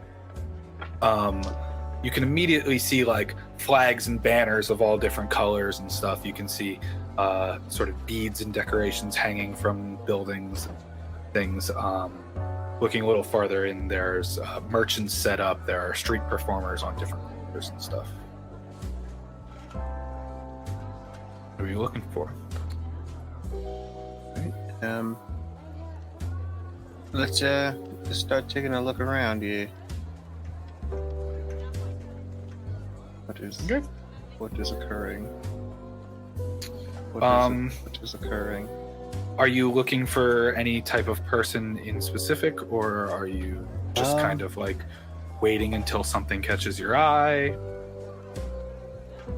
I'm looking for. I'll tell you this much. Trying to like keep a lookout for a guy with locksmith's tools, not a likely occurrence. No, I'm kind of thinking about that. Maybe we could ask somebody if they know a locksmith. I'm gonna ask somebody. Do I It just starts walking off. do I see anybody just that might be with that? Hold on one sec. Oh, your connection started getting wonky there, Ash. Oh, my bad. Do I see? Am I good now? Yes. Okay. Do I see anyone in the general area that looks friendly to talk to? Yeah, I mean that there's a good handful of merchants with their stands and stuff sort of decorated with odd patterns and fabrics and stuff. There is a old human woman sort of like hunched over and looks like she's got like sort of bones and stuff. There's a tabaxi man who has what looks like a variety of spices. I'm gonna go to the woman with the bones. Okay. She seems good.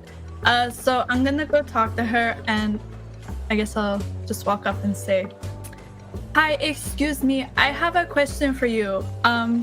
Yes, and I have all sorts of art for you. Wow. So me and my friends over there, I look back and it's just like you guys, like you three just standing there, I guess trying not to look suspicious. A very motley crew. Thrush is like 5 feet away, but still definitely with these people. Just Yeah, me and my friends over there, we're looking for a locksmith. Do you know anybody here that fits that description? No, but I'll tell you what. I've got these, and she pulls out like a small piece of fabric that's got like little pockets in it, and they're just little bones sticking out. She says, "These could get you into any lock." Wow. No, thank you, but thank you anyway. I'm gonna walk back to my well, how about this? And it's kind of like a wind chime of just like thigh bones and stuff like. Bye. No, I got some. Come on, I got something for you. Ma'am, please, this is a lot. I'm good. Thank you. So I'm gonna walk to maybe the fabric man. And I think I kind of watch her like walking person to person, and I'm just like, I'm gonna like kind of walk up behind her, and I'm gonna be like, you know what we're looking for? The locksmith. Shay, don't y'all think this is gonna sort of draw attention? nay. As much as I think that's true, I kind of think that might be good in this instance, Jack. Jack, why don't you go start talking to people? Alrighty, okay. I see you fell over there. And it's the tabaxi man with the spices. Oh no, different fellow over there. That fellow over there. Yeah, sure. I'll make up a bunch of NPCs on the spot. I'd like to like as the gang is just kind of like talking to people. I'd kind of like to do a cursory glance to see if there's anyone particularly like scanning around, like what the fuck is going on with these 4 people, like other than like a normal disturbance where people are interested. Sure, it's usually sure. it's usually like a shady guy like there disturbance stuff. What's going on Roll roll perception or investigation. Let me know which one you're rolling. We're gonna go with perception because it's a +3. That is a 9, so that's a 12. Scanning around, there are a couple people kind of observing why it's so loud right now. Yeah. There is a sort of middle-aged human man, a youngish half-orc man, and then a dwarf woman. Just all in different parts, kind of just like, what is going on, you know? I'm gonna kind of keep looking around, but kind of like lay back and just be like, we'll see. Still make a move. This is not a great situation to be where you walk in and just like, look at us. Here we are. All right. But yeah, I still go. Your connection is not doing great right now. It's a bit spotty. How about now? Better. You're good now. It blips for like 4 seconds. Yeah, you'll turn That's into so- a robot. yeah. and then you'll turn That's back so into- weird. Everybody else is doing good right now. Let me check my Wi-Fi real quick. We're losing some packets. This is why we pre-record the episode so this doesn't happen while people are watching. You know what's Maybe really I funny? keep this in because this is a ridiculous song. Bow, bow, bow, bow, bow, bow. You know what's Now really for the funny? trumpet solo.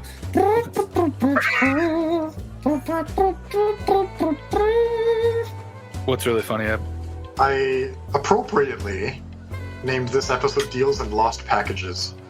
Ah, yes. So Ah. It's kind of It says my internet connection's good. I'm at Okay, 242 megabytes per second. It's just I mean- kind of like it hiccups.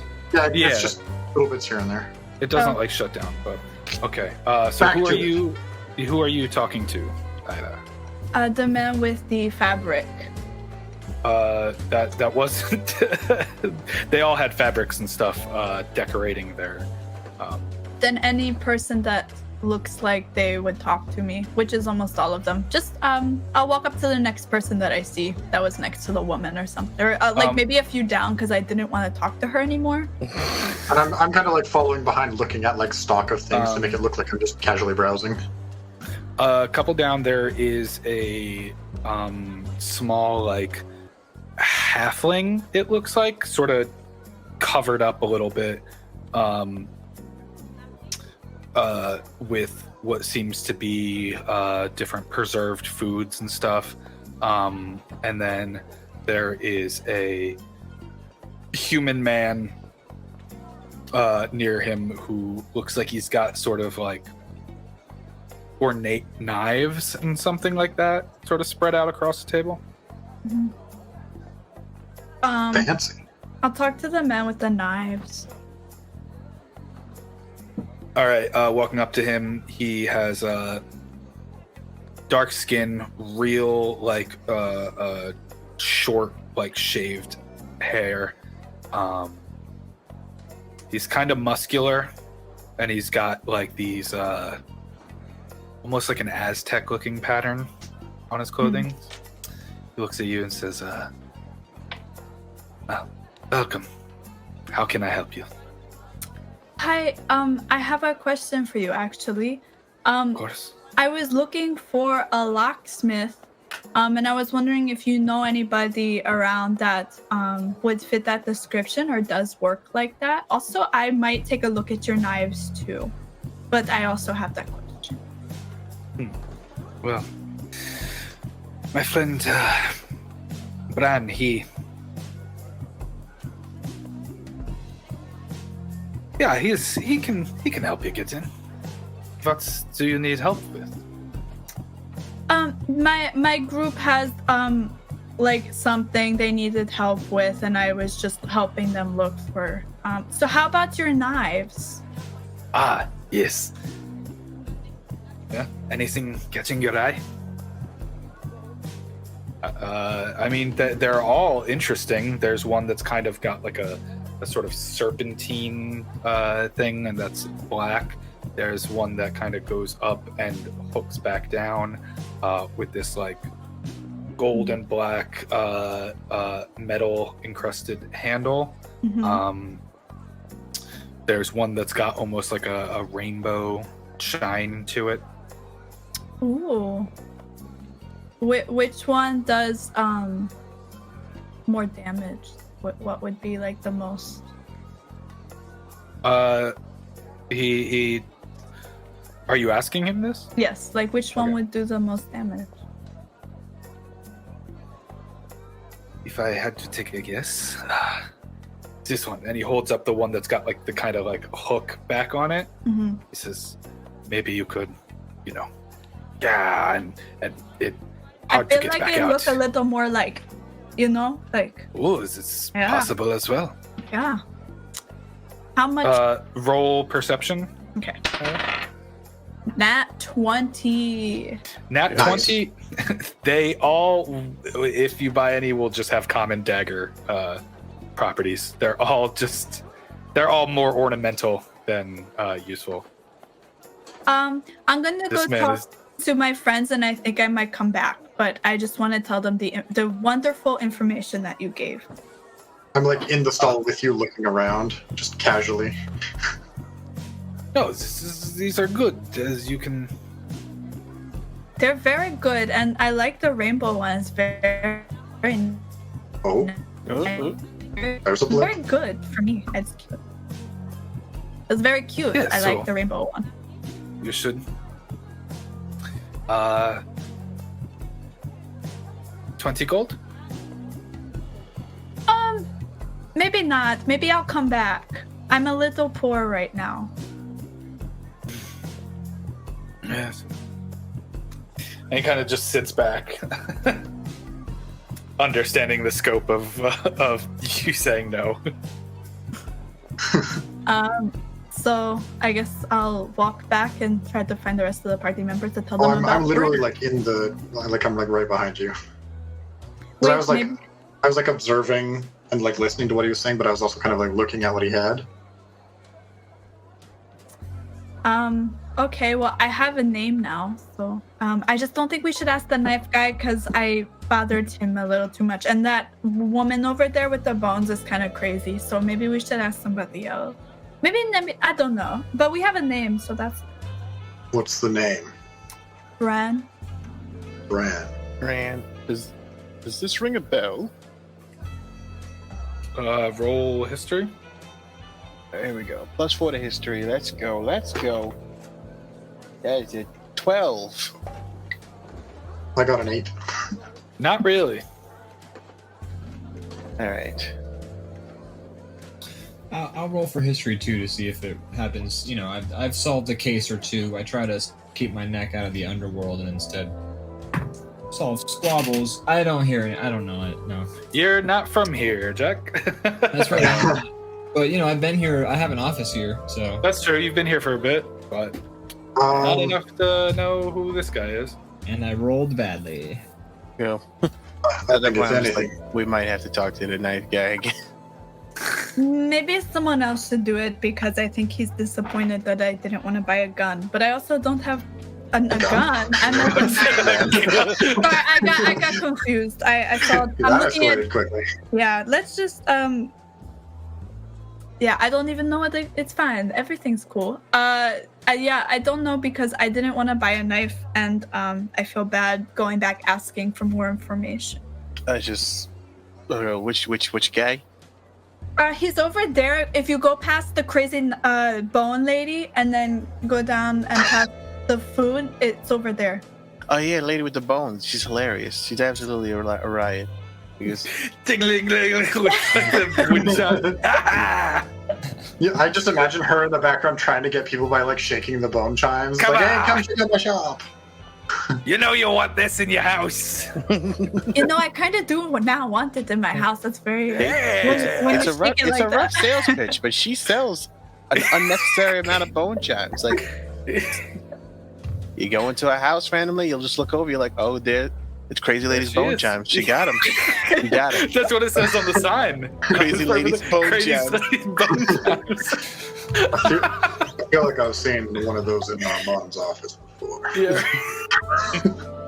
I love this world building. Oh, maybe I should consider getting one. Sorry. I start walking over to the guy. I'm just like, hey, you said you knew a locksmith? Listen, yes, I'm not the I pull out a silver piece community. and I put it on a thing. So like I said, you know a locksmith? Yes, Bran Martel. Where can we find this brand? You go south outside the court. 2 blocks down, 1 block over, onto. My brain just totally snapped on a street name. Virga Street. You will find Bran Martel. Look for. Well, he's a locksmith. He goes, all right. He goes, appreciate it. He goes, and just like, make sure they're sharp. People will buy them more if they're sharp. Just They are, sir. he's just like, yeah. And I just start walking. As you start walking away, you kind of notice he brings out like a whetstone and is trying to like sharpen it up a little bit. I kind of like give the nod of like, money, the universal language. He goes, anyway, it's this way, and I start heading in the direction he mentioned. Give a wink to Crazy Bone Lady.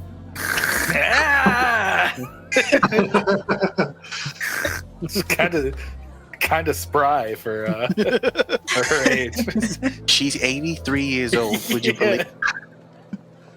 harvest them all myself. Go on. That I believe. Yeah, right. As you are walking out of the Court of Colors, you find your way to on Virga Street, and nestled amongst some sort of tightly packed, like row home type buildings, you see just a small sign with just sort of a key hanging from it, and just says locksmith. Yeah. Well, best place to start. I go for the door, I guess, to see if it's open. Like, open, like, for business. Yep. It's open. There's some windows out front. You walk in, it's a pretty small area. There's like a bench near the front by the window, and the first thing that you notice is the whole left and right walls are just filled with locks, like almost so densely that you can't see the walls anymore. And you just hear from behind, just a second, I will be with you shortly. Because take your time, pal, and no rush. And I kind of turn to the guy that I like. Such a rush. Absolutely a rush. Yeah, we need that information. Yeah, I could get a, get to the end here. You know what I mean? After another minute or two, a very tall, skinny human man, sort of short-ish hair, not like shaved like the guy who recommended him, but still sort of like a crew cut type hair. He's just got like a big heavy apron on as he's pulling off some gloves. He goes, "Excuse me, hello, how can I help you?" He goes, you brand? Yes. He goes, I do like a turn, kind of like, who's closest to the door? Probably me. Yeah, I kind of give like Chapps like that nod of like, you're the door guy, like. Oh yeah. Like I'm you're like, in the room, but also like if somebody tries to come in, you do not let this happen. oh yeah, yeah. I like lean kind of against the door. I go, a pleasure to meet you, Thrush Nightingale, voice of Rexxentrum, songbird of the streets. Yes, you perform near the circle, the Vigil Circle. Everywhere. I'm everywhere and nowhere at the same time, but Yes, well, I was wondering Pleased if to you meet could you. help me out with something. There's Sure, a couple of course. doors that I have locked, and somebody told me that, and I produced the key, that this might be able to get me into any door I need to.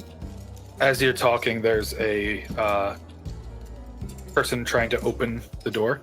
Chapps, what are you doing? I kind of like open the door a little bit, but I'm like holding it, and I just kind of like peek my head out and like, can I help you? You see this like middle-aged woman with long blonde hair, and she says, "Yes, my front door is locked. I think my keys are inside. I just needed some help, is all." Come back in about 10 minutes. Is everything okay? Yeah, Just just trying to, having like, some, just having some lunch. And he closes the door and locks it. Does the sign she's- flip? Yeah. Bran, seeing that and seeing the key, he goes, "This isn't about the door, is it?" He goes, "Yeah, no. The whole subtle thing, we're working on it. I'm trying to teach my buddy here subtlety, but no, it's not about a door." Jack just wins.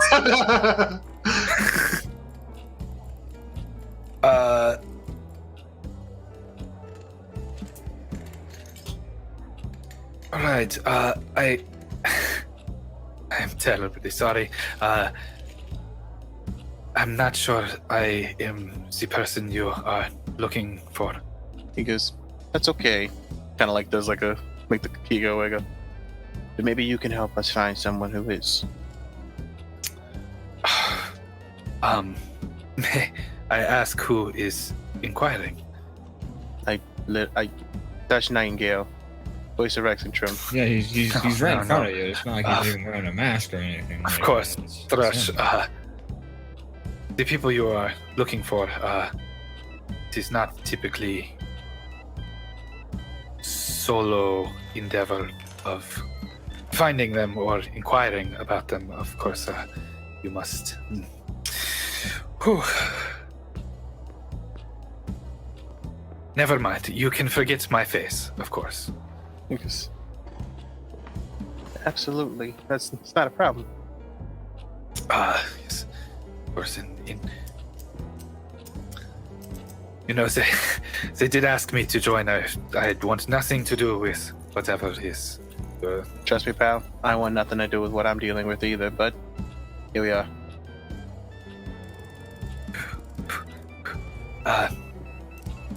I kind of like give him the look. I'm like, relax.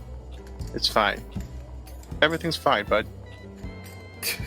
Roll persuasion or intimidation because I don't know how you're doing this. I'm genuinely trying to persuade him. Like, calm him down. And when he says that, I'm like, don't worry. Once you give us some info, you can help the lovely lady outside who needs to get into her house. That's a 25 persuasion, boyo. See, every time it's good, you add the. Yeah. He goes. Right. Down on 15 Virga Street. You will find an office building. I'm sure this key of yours will help you enter without problem. Please, I do not want any further issues. No. Stickers never was an issue. We were never here. We never met you. And for your troubles, and I pull out another silver piece and I hand it to him and I go,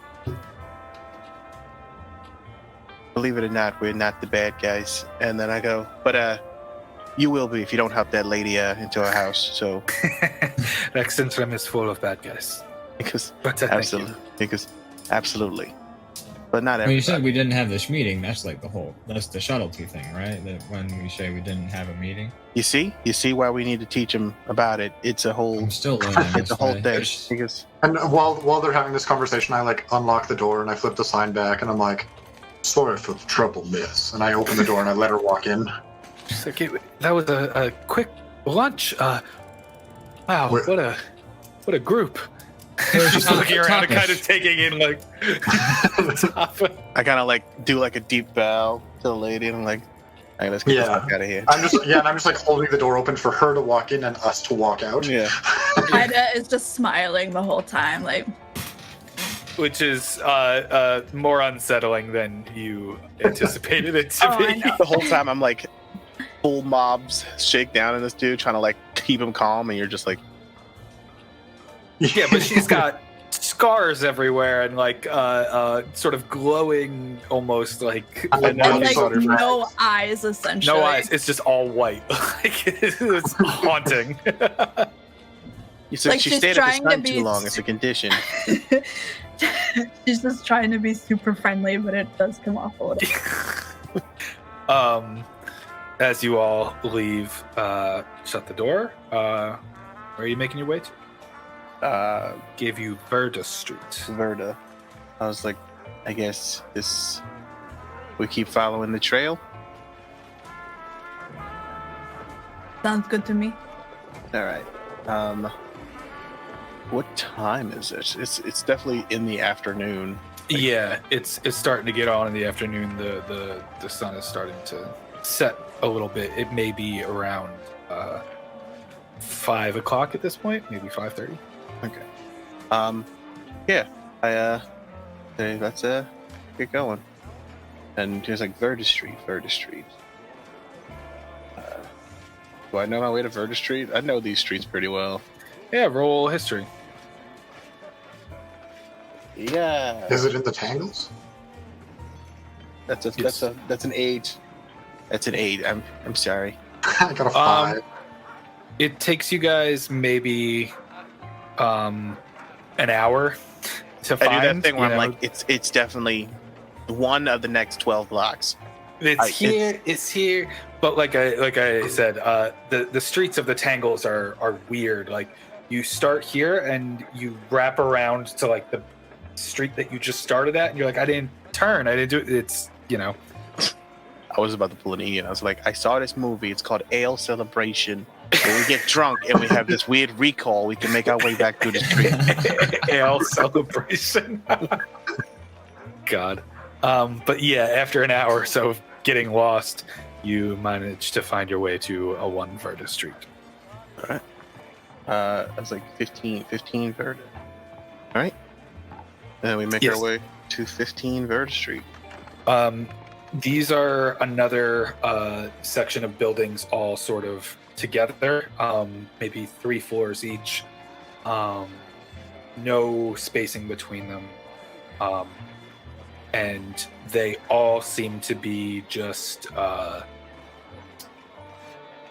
like they're pretty large. There's some space of the size of them, like width-wise, but none of them are decorated as just kind of white walls with like a dark like burgundy trim on them, and there's just numbers on the doors.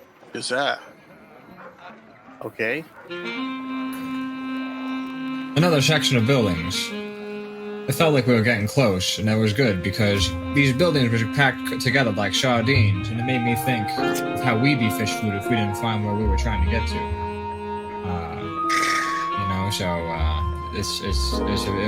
We're trying to make this situation better, I guess, is what I'm trying to ultimately say with this here monologue. Yeah. Sounds like Jack's about to get canned.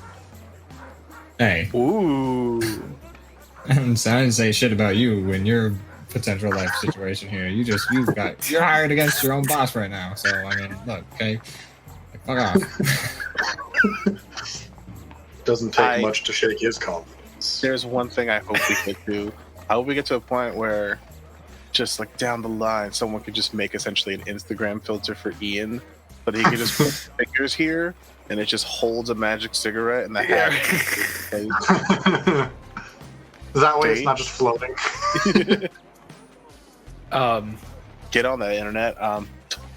Yeah, so Jack hard name. Christ. Nope. That not working. Just had another monologue, and you guys are on Virga Street. What are you? I'm gonna do a perception check to look around, see who's around. Sure. Come on, I've been rolling either real hot or just real cold today. It's not. No in-betweens. No middling rolls. That is that is a 12. There's a middling roll. Here you go. Yeah. I mean, there's a couple people around walking up and down the street. No one sort of prominence that you notice.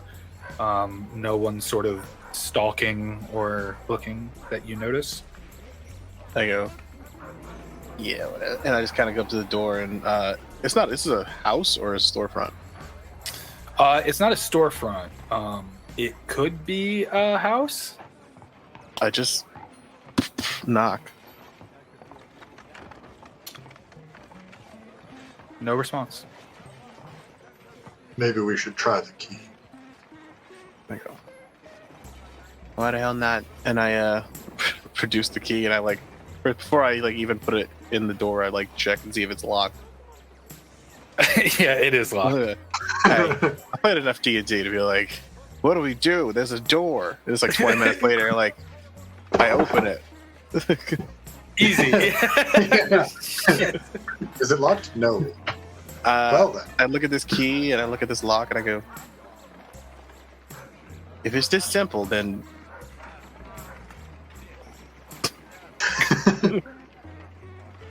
And the door opens up. I'm like, You'd think it was more. And I remove the key, I guess, and then head inside. As you walk in, this is a completely undecorated space that you see. This is small, maybe 20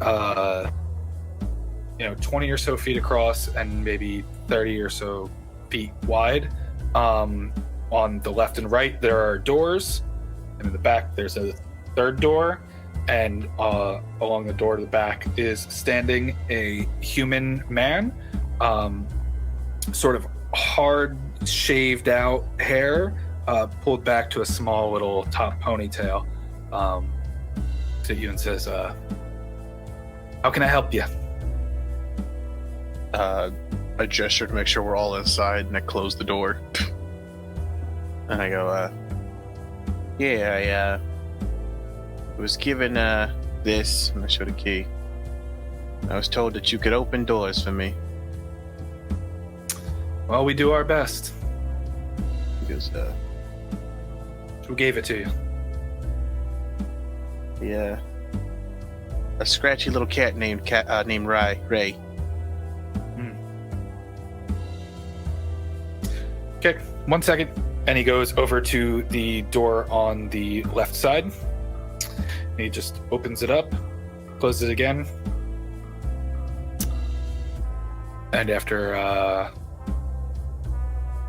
30 seconds, a minute, he opens the door back up and he says, all right, head in there. All right. I look at the gang, and I'm just like, this is not a fun day. This is not a fun time. No, it feels like work. Because aren't you a professional? Yeah, but I'm not. Well, I guess I am getting paid, so I guess. I'm like, I just walk past them and I go into the door. I also follow it behind Chapps. Yeah. I'm just thinking to myself, like, too much chatter. We got work to do. Walking in to this room, you see a large wooden table in the center of this room, equally as undecorated. Instead of chairs, there are sort of boxes around, 2 at the top, 2 at each side, and 2 at the bottom. There are a couple of small benches along the wall closest to like the street area, and along the opposite way there is another bench. Standing towards the head of the table is your tabaxi friend Ray. He looks at you all and says, glad you all could find me. Please, take a seat. Yeah, and go sit down. I sit down in the comfiest looking chair. They are all wooden boxes. I decide to rolled a 5 on perception. I opt to just like lean against the wall. Sure. Can I roll perception to see what might be in the boxes without having to like open them up or? Yeah, roll perception. 21. 21. They all seem pretty closed up tight. There's one that's kind of missing a panel, and there doesn't seem to be anything in that one. Okay. I just sit down. As he looks around at you all, yellow eyes. So, what can I do for you?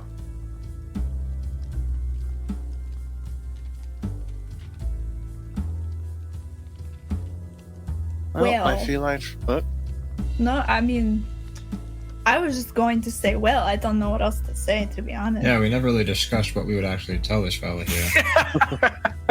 Classic. We I never feel like, do. friend, things have gotten more and more complicated.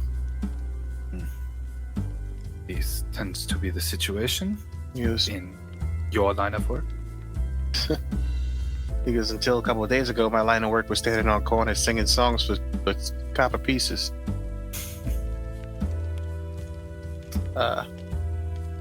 You claim that you're the good guys. We'd like to believe so. You want to stop corruption and crime. Well, since our meeting, it seems that it's coming to knocking more and more. Tends to be the way of life in the underworld of the Tangles. It appears the name is not only appropriate to streets, but the webs you find yourself involved in.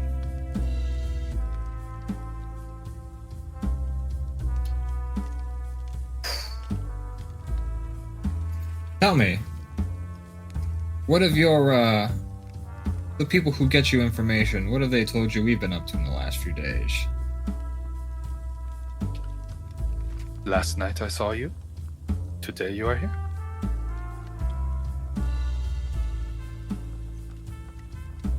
Because keeping in mind this is the day after still. Right, yeah. I'm just nothing further. No not our whereabouts, where we've been, where we've gone, who we've talked to. This is not of concern to me. If I may say it in possibly a lewd way, there are bigger targets than you. That wasn't very lewd at all. You mean like Goldfang? Precisely. And okay. Well, situation is this. We met you under not great circumstances. And now we find ourselves in more trouble than ever.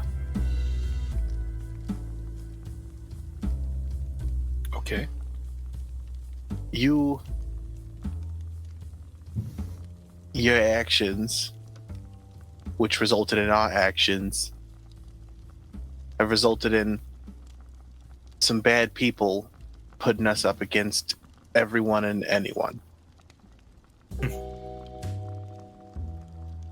I see. Because we're at a crossroads here, Ray. Because we can only choose one option here. We don't know which one, and none of them seem to be prepped for keeping all of us alive. You say you want to stop corruption, you want to stop the government from falling to the criminals that we end up dealing with every day. This is the opportunity here. Help figure this out. Because it's all coming ahead. So, what are you proposing then? What do you need from us?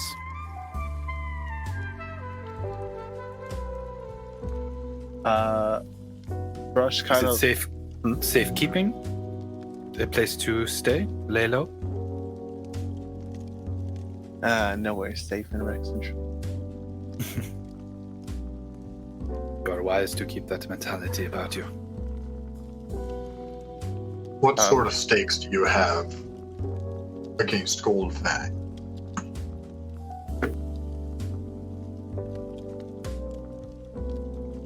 Well, he's clearly involved in more than collecting tithings, as noticed by last evening. Interested in what more happens. Interested in rooting it out from the ground up. You looking to replace him? Oh, me? No. Perhaps someone more confident. How big are these locksmiths you work with? Is it just you and the man outside? Currently, right here. There are a few more of us. Not enough for the righteous brand or Crown's Guard, of course, but we work in the shadows. We do what we can. We have friends in other places, perhaps not named amongst our ranks, but we have a confident unit.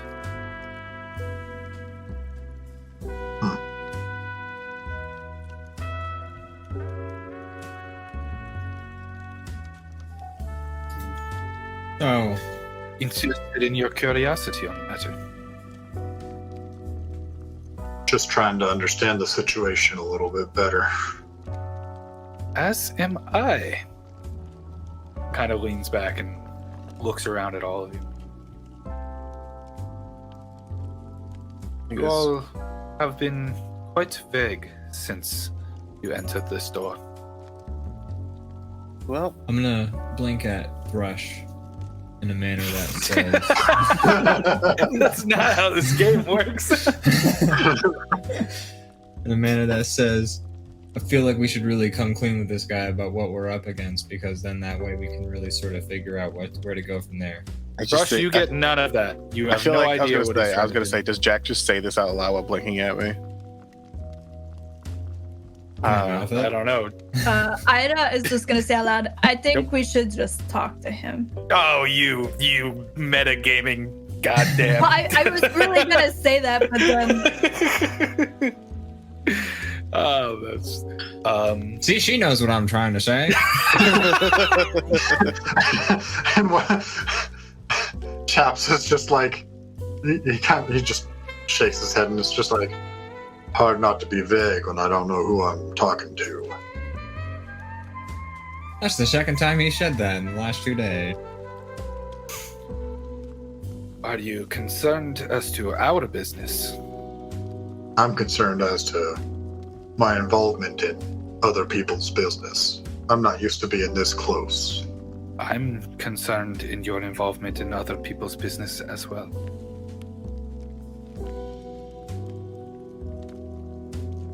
All right.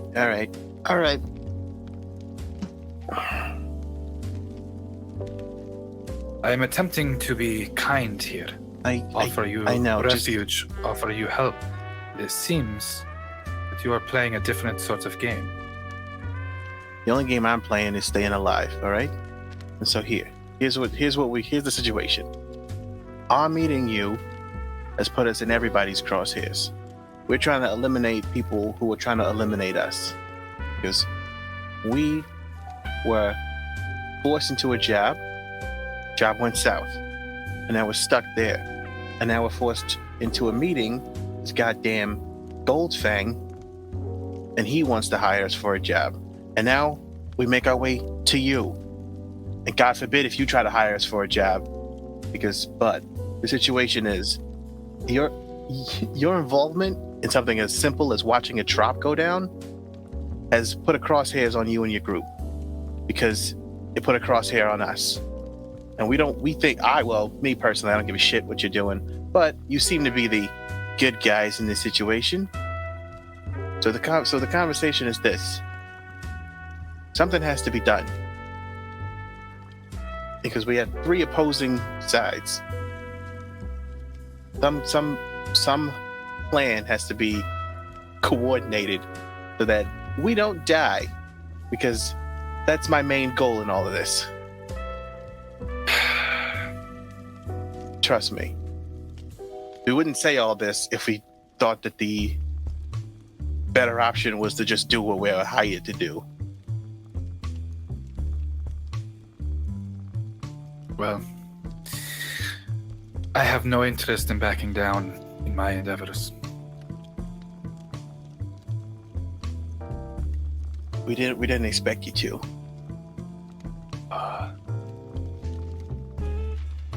People such as yourselves are involved on, it seems, every level.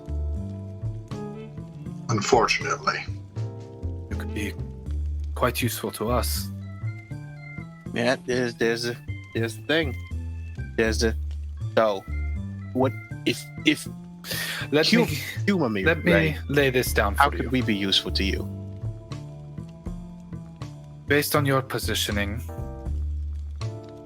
it does not seem that there is any variable, situation, or timeline where you go home, lay your head down without the thought of danger. So, you are now in a position where you must choose where do you align yourself with. I'm offering a chance to align yourself with something decent. Still dirty work, of course, but something good, something to benefit the people.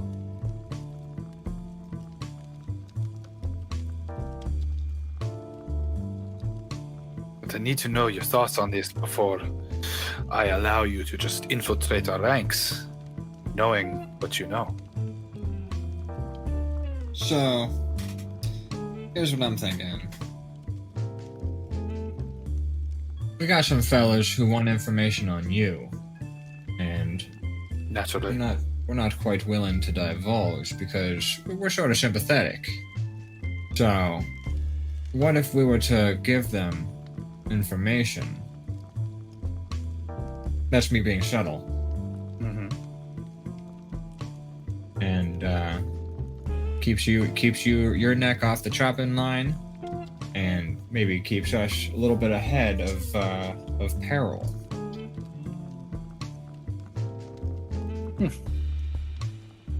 Is this the game you want to play, Jack? Seems I mean- appropriate. We are.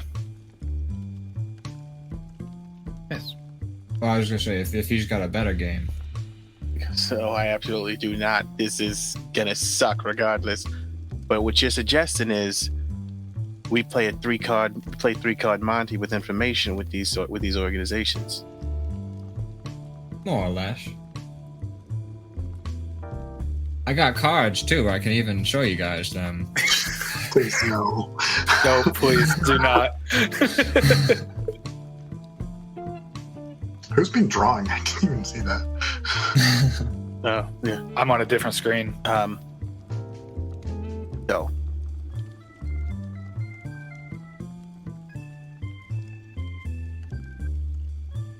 So, in present company, I see that. Sorry, I'm distracted by whatever is happening on this other screen. Just like watching it move around. Present company, the situation is thus. Goldfang wants to know where you are. Wants to know who you are.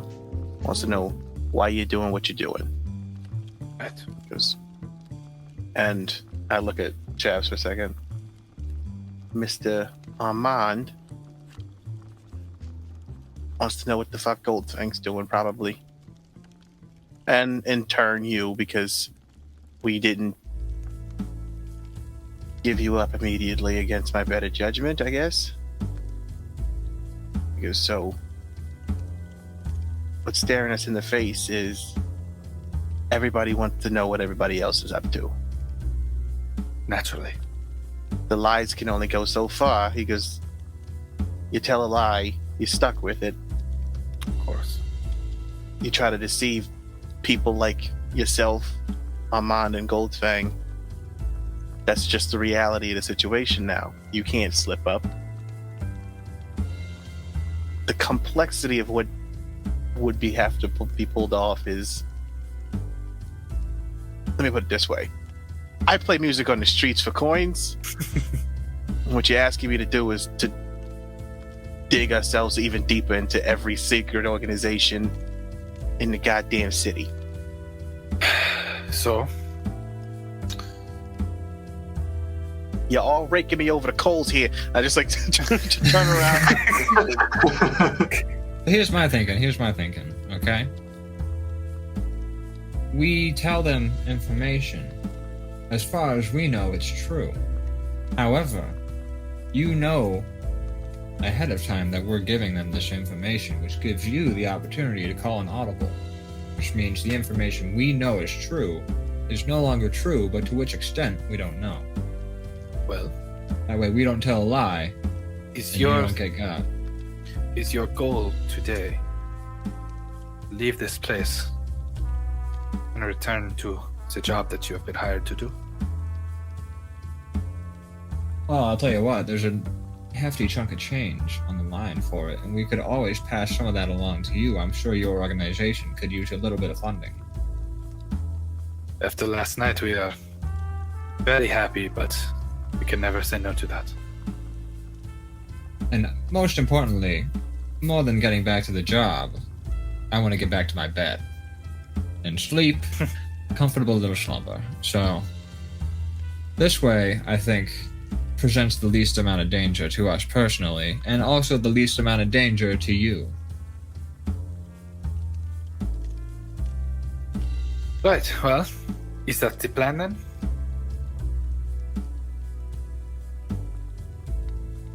Suppose it is. As if we have a goddamn choice.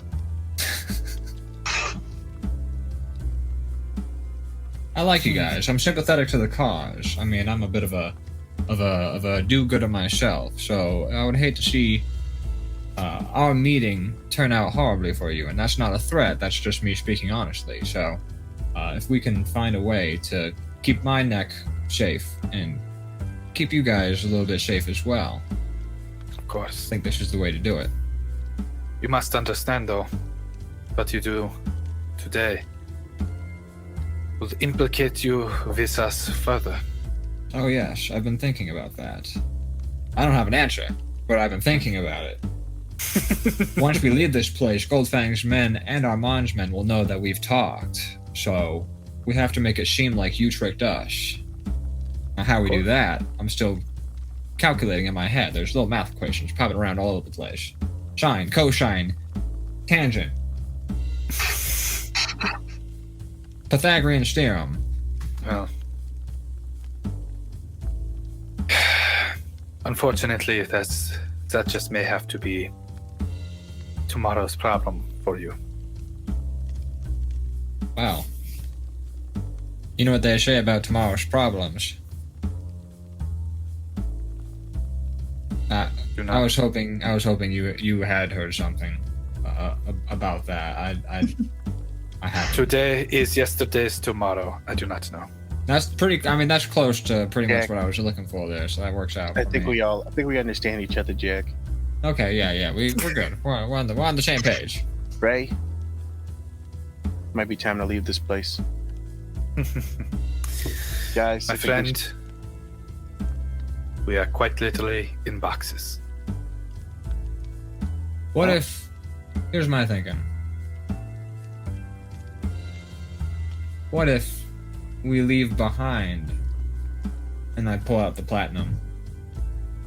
One of these babies right here. Now we could pretend like it slipped out of our pocket, but Goldfang knows where they came from. Dr. No, Candyman. Bond, James Bond. just J-Bomb. Just get it out of your system. My gosh, that woman's got 8 pussies.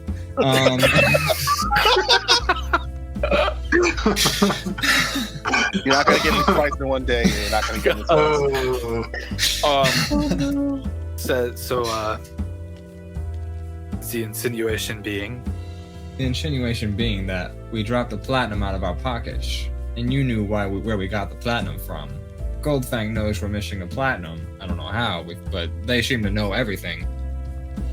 And then that way, we're not implicated in giving you the information, but you still have a reason to know why Goldfang would know why you're there. But then that way, it looks like a simple mistake. A little bunch of not some green around the gills sort of fella. I guess that means you're looking sick. Just some green, troops who, weren't so professional, but still did their job. where will you go after this?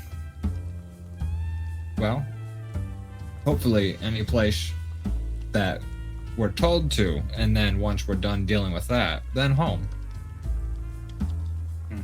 I have no home. I fear that We have to talk about that at some point, because if you're just walking the streets, that concerns me, because you'll make friends with a pack of rabid dogs, as far as I know. So that needs to be discussed and addressed at some point. But in the means, and also the more on the streets you are, the easier you are to scoop up, and then you can just spill beans. So maybe we should figure out a living situation for you, but we'll talk about that later. But this is my thinking. No, that's not the start of a sentence. That's the end of my previous thought. So, you leave the coin here? See if we can make a big show about finding it too, on the ground somewhere, so that maybe whoever's got eyes and ears can see that the coin was quote unquote dropped and found, and then that way you know, but we don't. It's complicated, I know, but it's just... I understand your meaning. Yeah. Then Glad you do. I've completely lost them. Because honestly, I stopped listening 2 minutes ago, but I think I get it. Let's make less plans. It hurt to be disregarded so abruptly by my own comrades, but I understood. We were in over our heads, and the water just kept rising. But at the same time, this felt like the best course of action. And you know what they say about the best course of action? I was hoping I would come up with something, but this does not get old. Oh, it does. It gets old. Oh, it really does.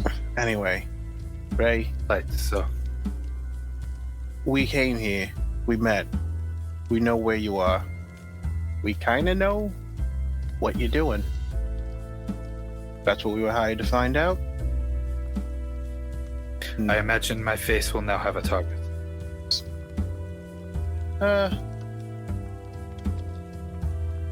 maybe if you start wearing a mask.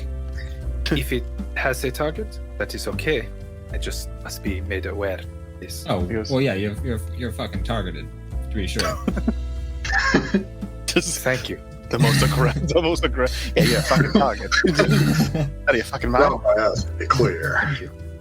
Not to be rude or anything. It's just like, I'm sorry, but you were targeted the moment you hit that car. Naturally.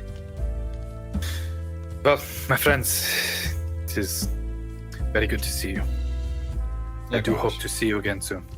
I hope we Trust can me. meet under better circumstances sometime in the future. Oh, they won't be better. They won't be better. We'll just have to do this over and over again, I imagine, until one of us dies a horrible death. It's a pleasure. I'll talk to you later. Bye, Ray. And I just, I was trying to go. Mind you, this is not necessarily hostility as much as it is me not wanting to die every day. Understood. Just you know, I'm an asshole, but I just walk. I'll finish the sentence. I lean up from the wall and I pull out the platinum piece that I was given, and I'm like, still not entirely sure what Jack was talking about, but I set it on the table and I walk out. Wait, no, I have a better idea. I thought of a plan. Here, you can take your platinum back, or if you want to I've spend it. completely ignored him at this point. I'm just Okay, well, then I guess I don't need to spend it, but I'm gonna give this I pick up the platinum that Chapps just dropped, and I say, I'm gonna spend this in your shop. We do not have a shop. God damn it, you're a locksmith, aren't you? Oh, that's the other guy. Shit. Okay, well, here's your platinum. Okay, bye-bye. And as you're all almost at the door, he says, my friends, one quick thing. Yes? This Armand Goldfang. The two may be more closely related than you may think. You are playing the game. Just be aware of it. Have a good day. And that's where we'll end the session. Ha ha ha ha! Indeed. Thank you, Internet. Thank you, Internet, for joining us here. Hope to see you at Extra Life for all the nonsense that ensues therein. Until then, we'll see you next time. Be sure to follow us on Extra Attack RPG on all of the social medias and the internets. Thank you. Yeah. Great week. Bye. Bye.